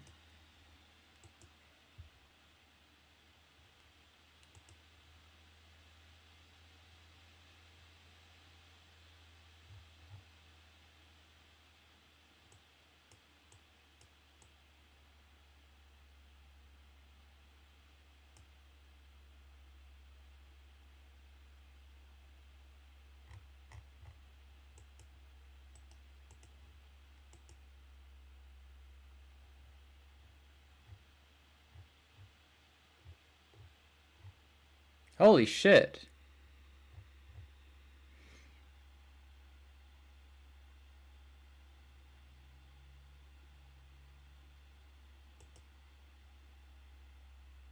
Probably the first person to read this. I didn't really plan on sharing this with anybody, but for some reason I think it's exciting that somebody out there, a complete stranger, will come across this note and read my story. Someone I will never meet sharing such a personal bond with me. I'm fascinated that either one of us could die, even as soon as tomorrow, with the other thing had been completely clueless to the fact. To you, my entire life is within this note, and so I will live far as long as your memory can carry me. Writing this, I'm wondering if that makes you feel fascinated or violated. It's so exciting. I'm sorry if my story is a bit disorganized, but I'd like to get it down while it's still fresh in my mind. First, I'd like to tell you a bit about myself. I'm a first-year college girl and have led, by most standards, a pretty unspectacular life up to this point. I grew up in an upper-middle-class school district with decent teachers. I did track in middle school and some in high school. I've had 2 boyfriends now. I'm studying for a career in occupational therapy because I feel the field is undervalued and provides tremendous help to people. I'm giving you this background because there's this strange misconception that if you want to kill someone, then you're either sick in the head or you have anger management issues. But it's very apparent that I don't fall into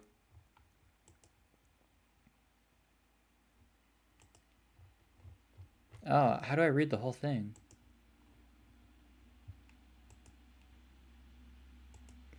So this is the box that was hidden in a mall for presumably 6 months by now. Aside from the latch, there are rubber bands keeping the box shut. Inside the box is a bundle of tightly folded pieces of paper and the story recollection written by a 19-year-old girl who has apparently killed a random person just because she was wondering what it would be like. According to the paper, she wrote, "This was just a few hours after the murder, and then I am the first person to read it. So yeah, I doubt I'll be able to sleep tonight. Anyway, I typed up the entire story because I seriously need to share this. Here it is.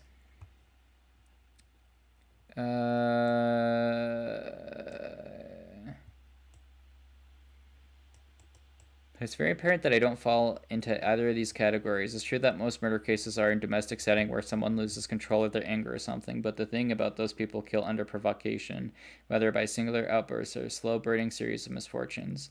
Those people kill because their brief moment that they want a specific someone for a specific reason to be killed or hurt. What I'm talking about is wanting to kill someone for no specific reason." Yo, this is a bit long.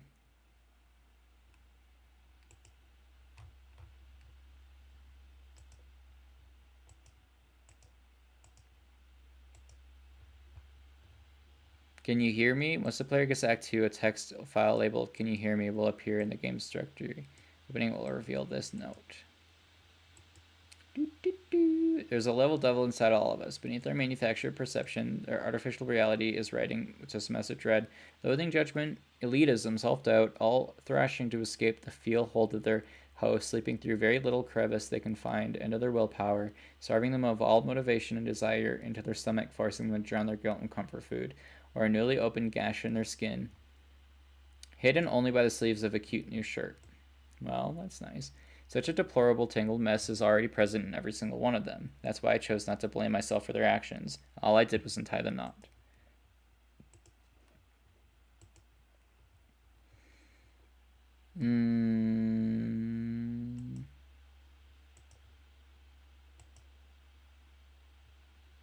Happy thoughts that PNG going to the game files during the final day of Act 1. Player can see a file labeled Happy Thoughts, which shows a disoriented childlike drawing first picture. It's a corrupted version of a similar agent segment of Sarah hanging herself, which is the one special poems the player can receive during Act 2. Ooh. It is that, isn't it? Going through Act 3 script files, an unused topic from Monica's talk can be found and can be read here.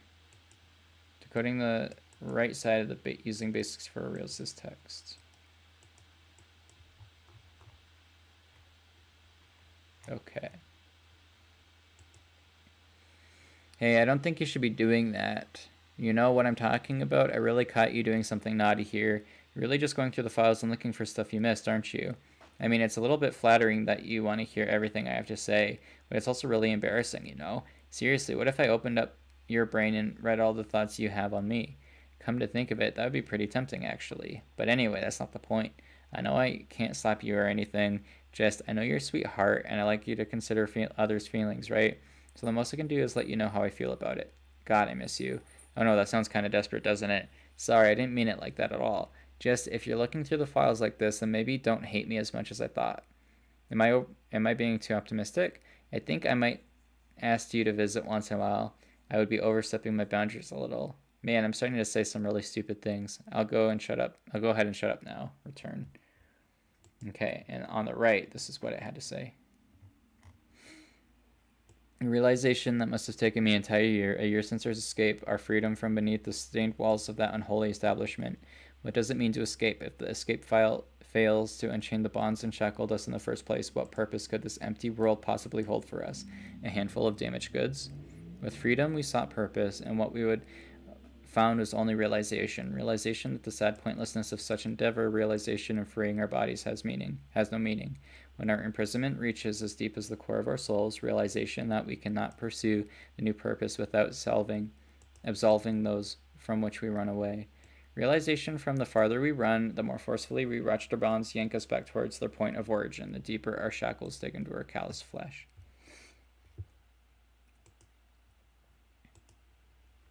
Going through the game files during Act 2 after Yuri describes the book Portrait of Markov's, there can be there's a file named I that can be opened. I can't do anything, nothing. No matter how many times you play, it's all the same. It would really, really be easy to kill myself right now, but that would mean I don't get to talk to you anymore.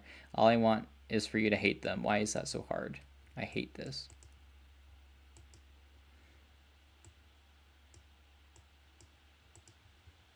Shortly after Sayori's suicide, a file named Traceback will appear in the game's files. I'm sorry, but an uncaught exception occurred. While running game code, re-NP. Oh geez, I didn't break anything, did I? Hold on a sec, I can probably fix this, I think. Actually, you know what? That would probably be a lot easier if I just deleted her. She's the only one who's making this so difficult. Aha, well, here goes nothing. Oh, this is so fun. Okay. One of the 11 special poems spells out nothing is real, can be altered so that it reads the story.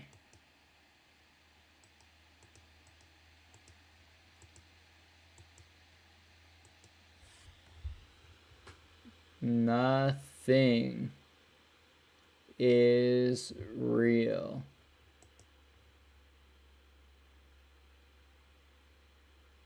Nothing is real.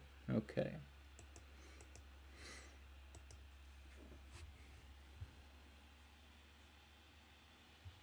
Shortly before Yuri confesses her love for the protagonist at the end of Act 2, a file called Have a Nice Weekend will appear in the game's files.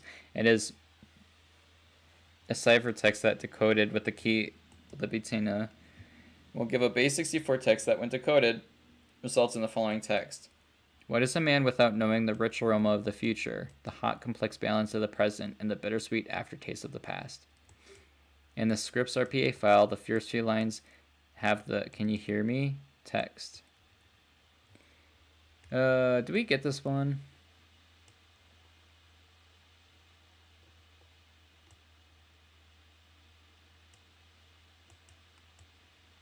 After closing the second special poem in Act 2, there is a chance for a red filter to be applied to the screen.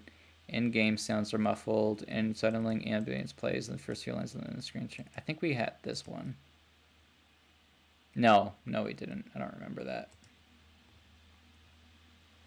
After closing the special, there is a 33% chance the player's cursor will be switched with a slightly glitched Sayori's head for a few lines of dialogue. Oh, wow, that's spooky. There is a 1 in 101 chance that Yuri's sticker will be distorted upon selecting one of her words in the poem minigames in Act 2. Additionally, if the Easter egg is activated during a third poem game, a possible glitch may happen in which the sticker will show up as duplicated Yuri sticker under the words in their notebook. Either will happen one time. That's spooky. What about this one?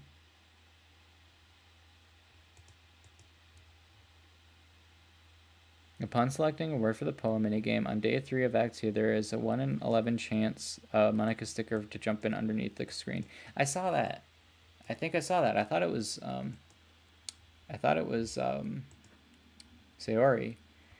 Day 2 or 3 of the act, every word in the poem has a 1 in 401 of being changed into a glitched word. Every poem game has 200 words. The overall chance of this word appearing is at least 39.3% per day.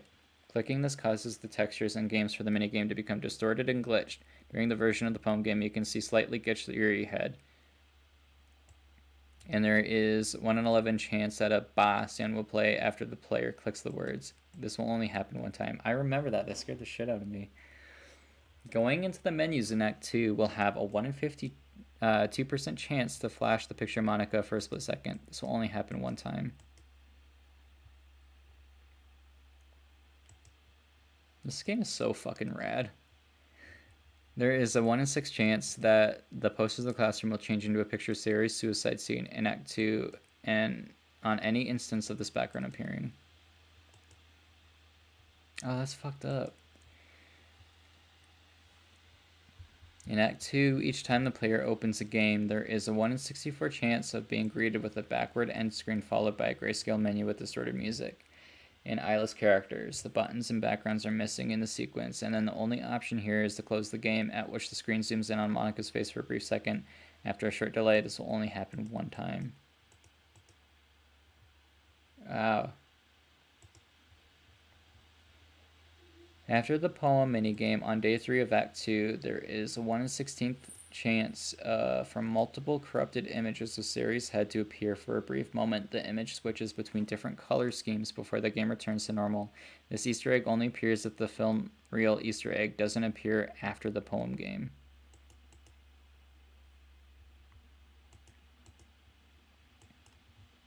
Oh, there's a lot. Act 2. Monica will have a 1 in 3 chance of glitching into a distorted sprite when the player first enters the Literature Club in Act 2, as is shown in this video.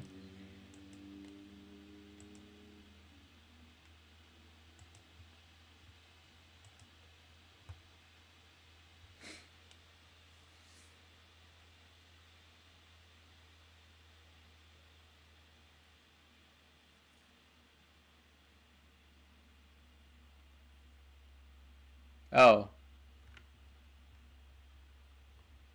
Well, it's kind of spooky. There's a 1 in 3 chance that on day 3, Yuri welcomes the protagonist headless with a glitched body. I think that one happened to us. Every time the player reopens the game during Act 2, the usual disclaimer text, "This game is not suitable for children or those who are ill used to it," has a 1 in 4 chance of being replaced by one of the splash messages to the picture on the right. "You are my sunshine, my only sunshine. I missed you. Play with me. It's just a game mostly. This game is not suitable for children, nor those who are easily disturbed. Null. I have granted kids to hell. PM died for this. It was only partially your fault. This game is not suitable for children, nor those who are easily dismembered. Don't forget to back up Monica's character file." Special poems. Special poems. Special poems.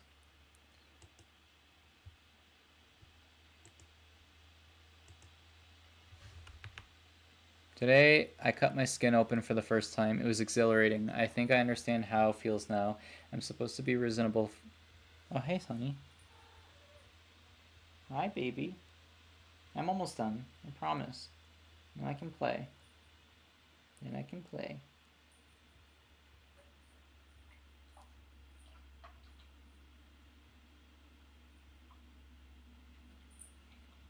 You're so stinky.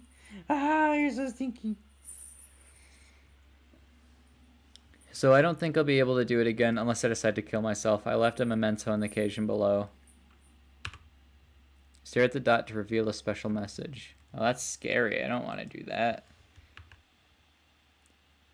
I love you. Oh, okay. A joke. A man walked into the club. Okay. I was staring at my brother's forehead. I wonder who the person was, how to tell a joke at the moment. I remember that one. I don't like that one. I can't convince myself to go to therapy when I'm the happiest I've ever been. I'd rather keep this up until I blow my cover and someone takes me to the emergency room.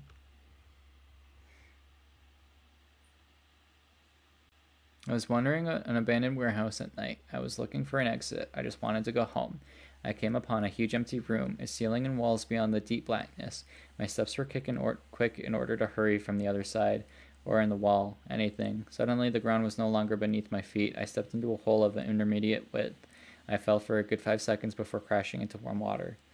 Figuring out which way was up, I surveyed myself. The air was humid, and the sounds of my splashing reverberated endlessly. My vision was completely swallowed by the dark with one hand. I could feel the deep metal wall of the container.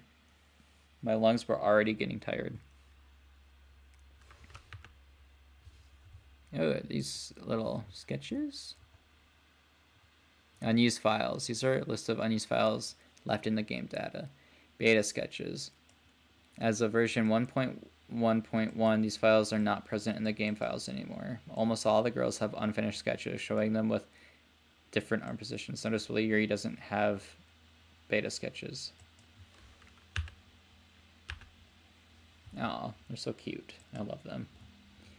Background sketch. There's an image showing CG of reading with Yuri, except for the background only being sketched. Natsuki's unused pose. So version 1, this file is not present And you need to set up a notes away from it can be in the folder called Old 2 inside her sprites folder. Natsuki's so cute. Yuri's unused expressions. In Yuri's sprite files there are some unused expressions. The first one is named Hisui, which shows Yuri smiling with big purple pupils, resembling those when she's dead, and her tongue slightly sticking out. Hisui is likely a reference to the game Tsukimi, the first visual novel Dance Follow played. Hisui has several sprites of pupils that blend with their irises. The second one is called Y7, and it shows Yuri angry with obsessive eyes. In the background files, there is an image named house.jpg, made by the DeviantArt user Fate Logic in 2012. It is rumored to have been used in the placeholder background during development before the final backgrounds were complete, although this is yet to be officially confirmed. Unused font. There is a font Y2 with the standard font name as I Lay Dying that is not used in the poems in the game. The font was most likely intended to be used in Yuri's Wheel poem, but was scrapped before the game was released. Oh, it's beautiful. I wonder if I can download that.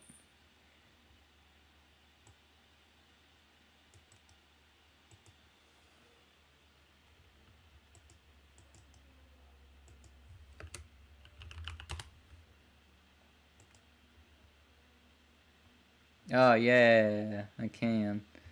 So pretty.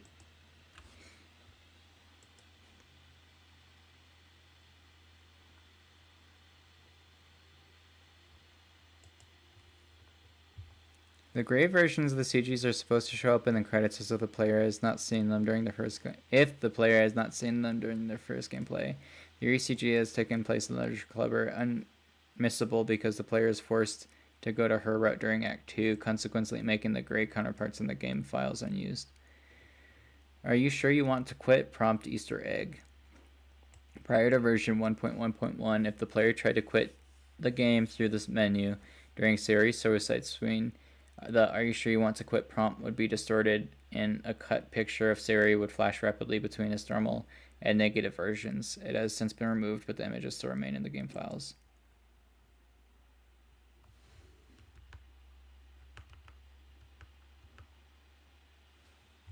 What is this? It is possible that Project Libido is based on a portrait of Markov, the book referenced by Yuri. Yuri explains that the book deals with human experience and information. Safe to assume that others were previously being tested in the prison, along with the report detail. Monica says that cannot talk about, as it reveals spoilers. Highly suggests that these two are connected. Markov, the Russian mathematician, and Markov known for creating the Markov problem. The Markov is testing certain variables and say variables tested at birth and death. The project Libido will state that oversee multiple different variables between them. It is also the Libido is right there for the Roma goddess in the same name. Libido is the Roma goddess to face burials. It is possible that the poem is a hint of a new game being released in the future and may be related to the description of the book Yuri mentioned. As the character in the poem are not mentioned in the game, not much is known about the reasoning for this poem. The phrase "nothing is real" could refer to the revelation that Monica tells the player about perhaps her first thought when she realized everything is a game. Monica playing piano. It is speculated that the music playing in the background while playing in the game is directly related to Monica and her ability to know exactly what is happening in the game at any given moment. This theory is supported by the time she plays the piano in the background is present, distorted, or absent.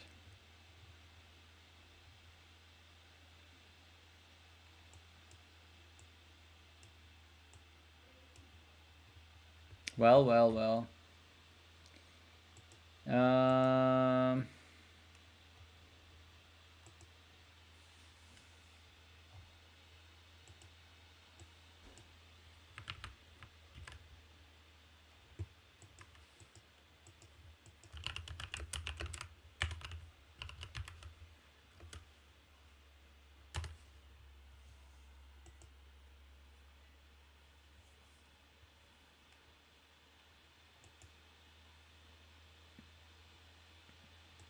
Reading is hard. Oh.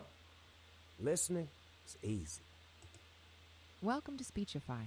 Speechify. Hi, my name is Emma. Hi, my name is John. Hi, my name is Mary. Hi, My name is Sally. I am an American English. Hi. My name is.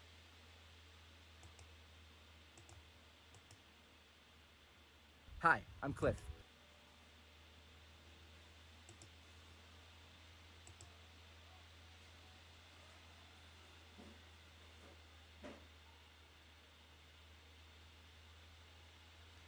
Yeah. Hi, I'm Cliff. I'm the founder of Speechify.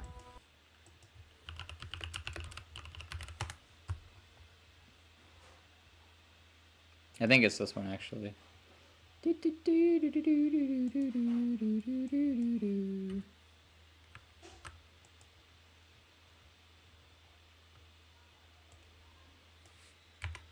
All right.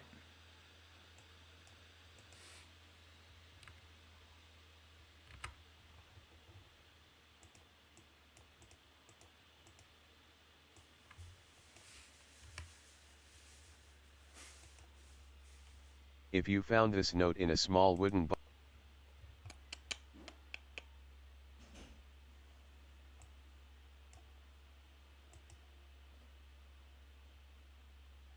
Come on, Zira, let's hang out.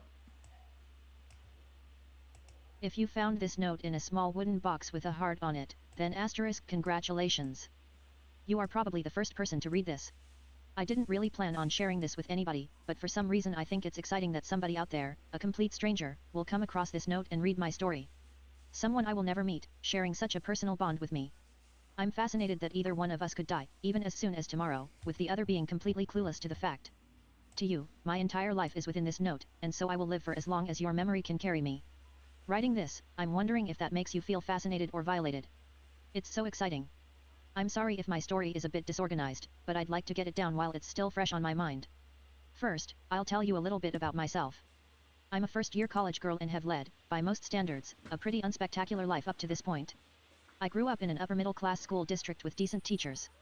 I did track in middle school and some of high school, and I've had 2 boyfriends. Now, I'm studying for a career in occupational therapy, because I feel the field is undervalued and provides tremendous help to people. I'm giving you this background because there's this strange misconception that if you want to kill someone then you're either sick in the head or you have anger management issues. But, it's very apparent that I don't fall into either of those categories. It's true that most murder cases are in a domestic setting where someone loses control of their anger or something. But the thing is that those people kill under provocation, whether by a singular outburst or by a slow-burning series of misfortunes. Those people kill because in that brief moment, they want a specific someone, for a specific reason, to be hurt or killed.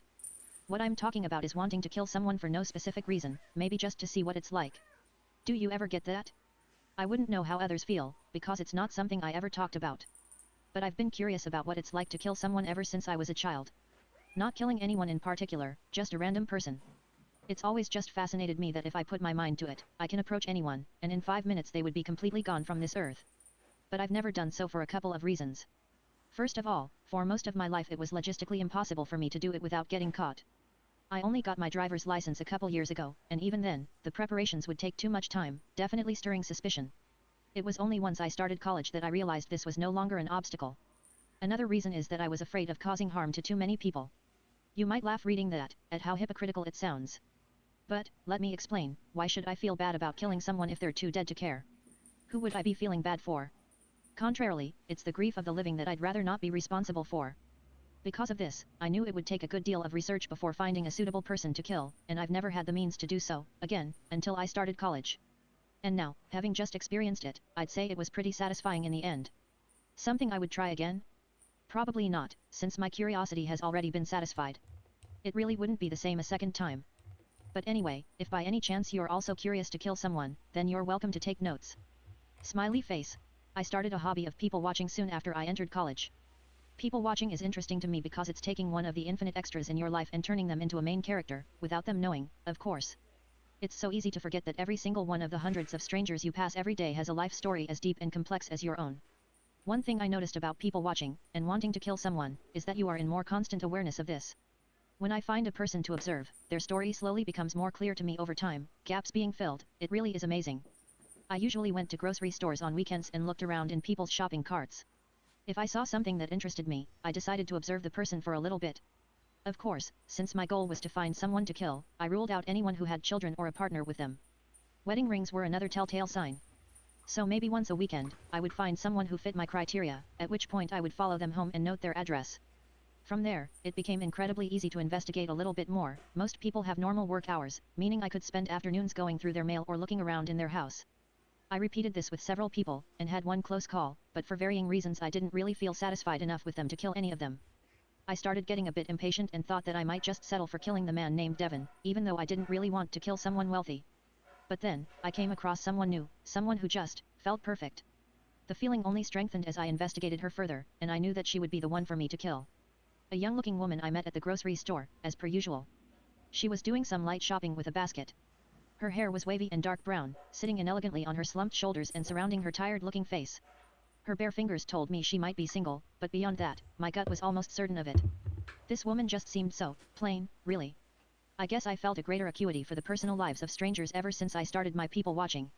But the way she carried herself, I just got the feeling that if she suddenly died, nobody would be around to miss her. Of course, I still wanted to investigate her a bit. I followed my usual routine of checking out her place during her work hours. I learned immediately from her mail that her name is Linda Watson. Linda lived in a quiet apartment complex, her mailbox easily accessible right outside her door. Instead of quickly shuffling through it, I decided I could take her mail back to my dorm and return it before she was finished with work. She only lived about 15 minutes from me. I did some research and learned how to open and reseal the envelopes without damaging them, which took some technique along with a hairdryer, rubbing alcohol, and Q-tips. This made it easy for me to learn a little more about her. Linda was a 33-year-old woman who worked for a small accounting firm. I'd rather not name the place outright. Her birthday was December 11th, which, coincidentally, was approaching in a couple weeks. I also managed to find a bank statement that gave me a nice look into how she's been spending her past month. It was at this point I realized that my assessment of Linda Watson as an extremely plain woman was pretty spot on, because there was absolutely nothing interesting on the list. A trip to Old Navy, a bunch of Starbucks, something about $40 from Amazon, no restaurants, no movies, nothing that would really imply she was spending any time socializing.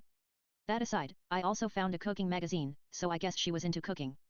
Apartments are harder to break into than suburban homes, because there are fewer doors and windows. Every time I got Linda's mail, I would check the front door and the windows in the back, but they were always locked. This was a bit frustrating because I was really interested in getting into her house. So, I came up with a sort of plan that I thought would be fun, even if it didn't work. Last Saturday, I visited Linda Watson's apartment complex as I would on weekdays. The difference is that this time, I wanted her to be home. I thought it would be interesting to have a conversation with her. If I got lucky, I could take advantage of the situation to discreetly unlock a window from the inside. So, I walked up to her door wearing nothing warmer than a light sweatshirt, and knocked. The adrenaline rush was crazy. I was afraid I might screw something up. The door opened, and in front of me stood Linda Watson, exactly as I remembered her from the grocery store. It was at that moment, making eye contact for the first time, that I realized I was running the risk of beginning to care about this person. As selfish as it is, I couldn't kill a person I cared about, even if it's a 33-year-old woman standing in a doorway with a slightly perplexed look on her face, giving me a reserved hello. Arms crossed from the cold, I shyly returned Linda's greeting. I explained that I was walking my dog near the woodsy area behind the back of her apartment, and that he had gotten away. I had been looking for my dog for an hour and was wondering if Linda may have seen him roaming about. Of course, Linda sympathetically apologized for the situation and that she couldn't be of use to me, but that she would keep an eye out. I wore a defeated expression in response, apologizing in return for troubling her. It somehow went exactly as I had hoped. Linda invited me inside to warm up a bit with some coffee. I outwardly hesitated before accepting her offer, although on the inside I wanted to jump through the door and hug her for cooperating so well. And that's how Linda Watson ended up with a 19-year-old girl next to her on the couch. Who knows if it was just a nice gesture or if she really has no better way to spend her Saturdays than talking to some kid she just met, who happens to be interested in killing her. Linda soon learned that my name is Maria, it's not, and that I attend the nearby community college, I don't. I was a little bit nervous that she would ask me too many questions because I didn't have many answers prepared. I was able to steer the conversation toward her, and she was pretty happy to talk. I asked what she does, and she told me that she works for the accounting firm I already knew about, communicating with outside clients and keeping records.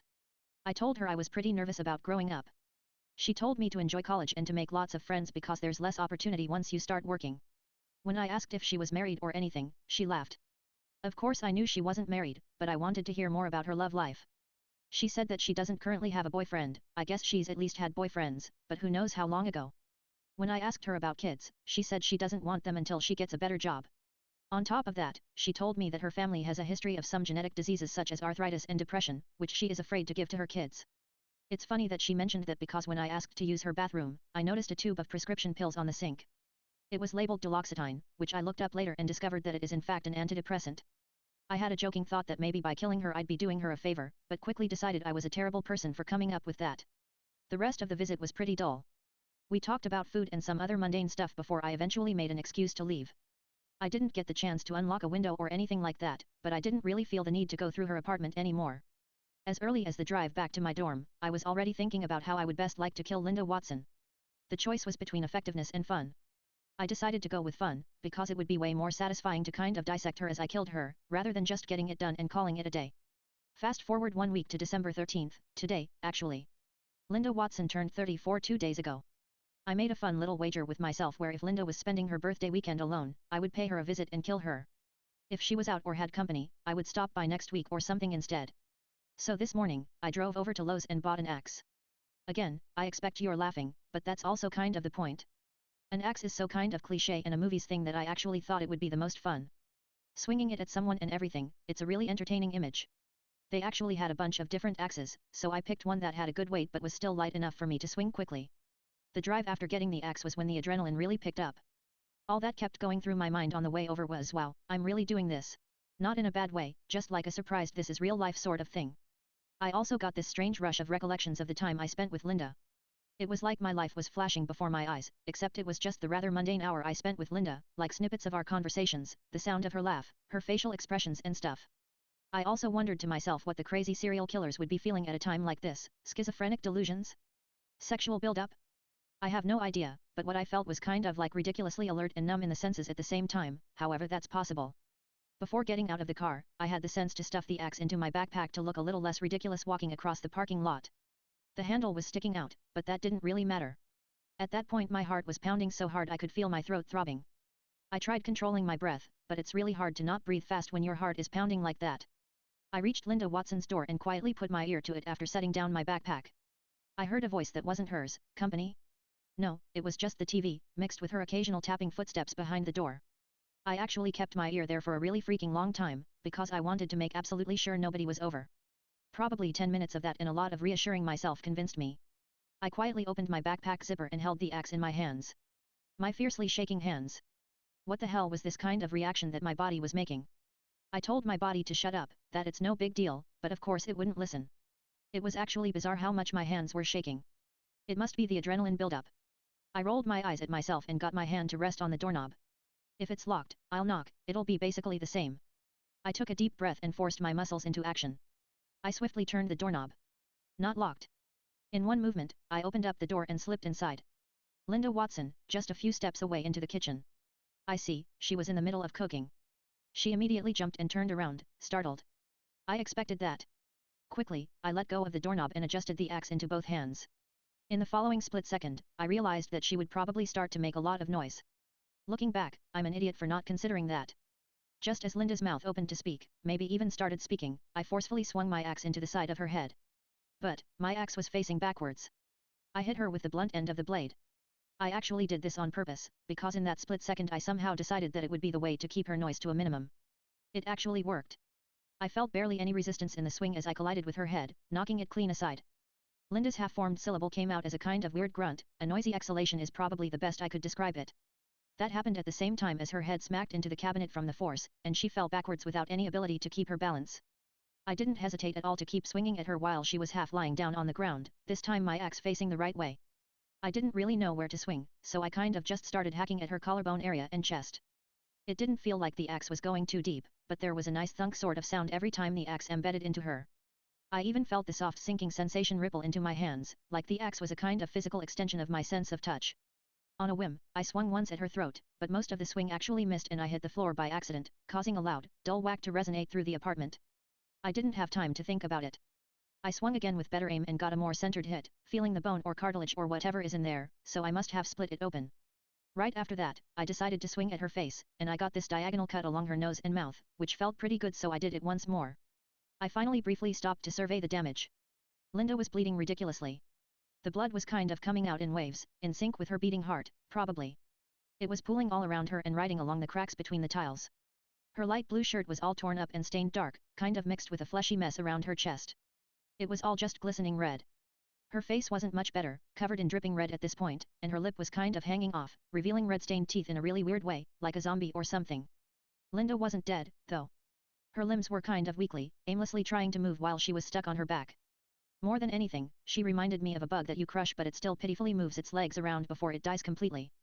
That's basically what she was doing. But I didn't know how long it would take for her to die, or what kind of condition she was in. I ended up grabbing a big knife that was on the counter that she was using to cut up meat. Trying to step around the blood, I reached down and carved into the upper half of her neck, trying to sort of saw it from the left side to the right. It was a little awkward because the area was so soft and squished around the knife as I was cutting. But the sensation was completely different from the axe. It actually felt like I was cutting a tough piece of raw meat, which I guess technically, I was. The blood started pouring out, and I hoped that I severed the most major arteries in there. It must have worked, because after a moment Linda's limb movements kind of just had the strength drained from them, soon resting still on the floor. I took a few seconds to catch my breath. No time to stick around and think about the experience. I shook the knife blade through a dirty pan in the sink to clean off the blood, then threw the knife into my backpack. I did the same with the axe. I also took her laptop that was sitting on the counter. It had some recipe open for veal and mushrooms. I didn't really take the laptop to use it, since I have a perfectly good one myself that I got for college. I just wanted to look through it for fun. I finally went outside and closed the door behind me. I got some blood on my sweater and jeans. But funnily enough, I actually anticipated that, so I wore dark colors. The drive back to my dorm was just a constant replaying of the experience in my head. I guess that's still kind of happening even now, actually. But it felt pretty nice. Linda Watson is dead. I kind of let the weight of that sink in. The sensation of having completely removed a human life from existence. It's crazy. I don't know how else to describe it. Anyway, I threw the axe and knife into a dumpster on campus, which I think is picked up every Monday, so they'll be gone by then. My roommate goes home on the weekends, so I have the dorm to myself today. It gave me the chance to go through Linda's website history. I was right in thinking that's where her deepest secrets would lie. There was actually a lot of dirty stuff, like the names of websites for porn videos and stories and things like that. Same with her searches. A lot of the websites were boring, like cooking websites and recipes, and game websites like Bejeweled and stuff. I eventually got to the 1 week ago section of her history, and it gave me a chill. There were a whole bunch of searches like methods of suicide, how to tie a noose, dangerous household chemicals, carbon monoxide poisoning, like a lot of them. She was probably ready to write a book on suicide after all the research she did. So I guess Linda was contemplating suicide. I wonder if it was influenced by her depression. The irony is actually striking. Maybe Linda was going to die anyway. Or maybe she couldn't find the courage to do it. If that were the case, I almost literally gave her a birthday present by killing her. That's actually really comical in a messed up way, and it leaves a weird taste in my mouth. The part I don't get is that I didn't see any of those searches up until the 1 week ago section, nothing more recent than that. I ended up throwing the laptop in the dumpster with the other stuff. It's been a few hours since then, so I've had some time to calmly think about everything. Like I said, it was pretty satisfying and I'm glad I finally got around to it. I feel like I can finally cross it off my bucket list, or like I'm tying loose ends with myself. This is probably the first and last time I'll write the name Linda Watson. It's back to living a normal college life, except I might do some people watching every now and then because it's definitely fun and interesting. But I'll always wonder how many people there are like me. I'm sure there has to be a lot, because there is just nothing strange about it to me, being curious about killing someone. Sadly, it's something that people can't exactly just talk about, so I guess I'll never know. I'm sure that anyone would just lie about it even if you asked them. But you can't help but wonder if that person in the grocery store, who stares at you as you pass by, might be considering what it would be like to kill you. If I could, I would tell them all about it, so they could decide for themselves. But who knows, maybe I got lucky, and that person is you. I actually really hope so. Heartsuit. Blueberry peeve.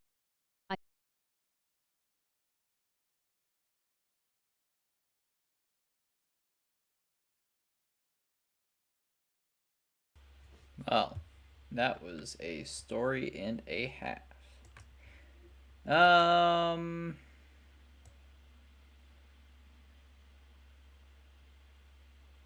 Huh. I don't think this is a... Obviously, it's not.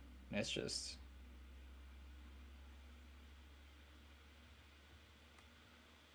I don't know. Now we're starting to get into some pretty,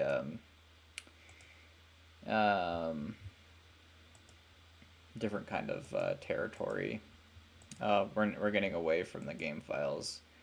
So I think we should actually just sign off on the stream. So that was a short story by Mr. Salvato here.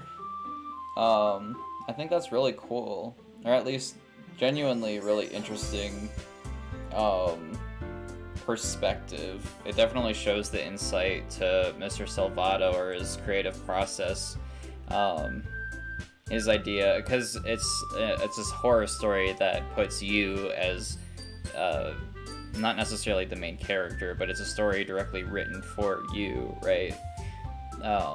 It's a horror story that he brought into the real world, kind of like an ARG, and it's realistically written, realistically told, and he's really creative.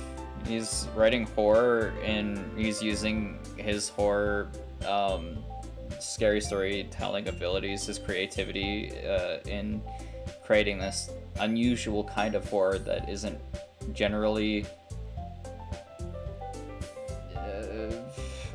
experimented with. I don't know. He's subverting our expectations for sure. He's incorporating horror in ways that you wouldn't necessarily think about it. Sure, we found it online, but it was originally a Tumblr post that actually could have been plausible. And sure, it was a short horror story by Mr. Salvato here, but that being said, the people who found that paper, it wasn't it could be real. Obviously there's a part in your head where you're like, that doesn't sound real, it could be fake, but who knows if that heart-shaped box was actually found in public. Maybe those pictures were taken by Mr. Salvato himself, Well, I'm actually insanely inspired by Doki Doki Literature Club. I always have been, every single time I played it. It's just so creative and really well written, and the subversion that it gives you is just really inspiring to me. It sets you up so hard, and then it just so clearly blindsides you. And I fell in love with the characters, and I fell in love with the story, and I fell in love with the idea of, I don't know, it's obviously it's a dating sim that makes fun of dating sims, but it's what I'm trying to say is I am so inspired by Mr. Salvato just because the way he tells horror stories is so unlike anything you would ever experience anywhere with any other horror game or any other horror movie.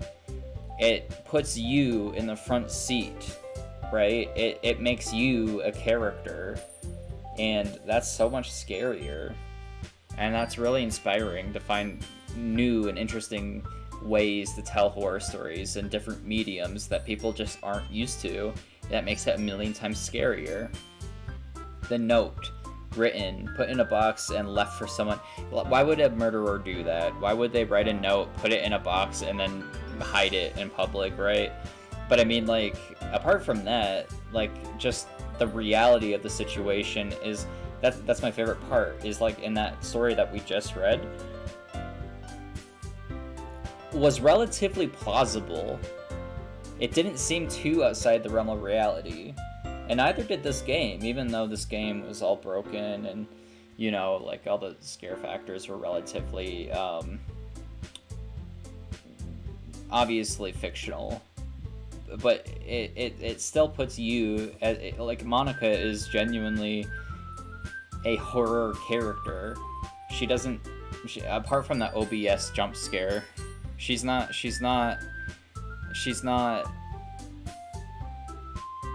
just some one-dimensional story. She's a genuine horror character. She has layers to her. It's deep. It's not she's just in love with you and she murders everyone just so she can be with you. That's the story at its face. But it's really so much more complicated than that. I don't know, there's a lot to unpack with here, and this game is just definitely, even though it's relatively old now, and everybody already knows the twist, it's just so interesting, so creative, and this game genuinely deserves all of the acclaim it's gotten, all of the success it's gotten. Man, Mr. Salvato, props. You're just so creative and so inspiring. I hope to one day achieve some sort of horror at the same level of expertise as what you've done. Anyway, I think that's it. I don't know what we'll be playing for next Scary Saturday, but join me again in 1 week, and then we will see what we can do together. Thanks for watching, and I hope I hope you enjoyed your time with me. So I will see you soon. Take care.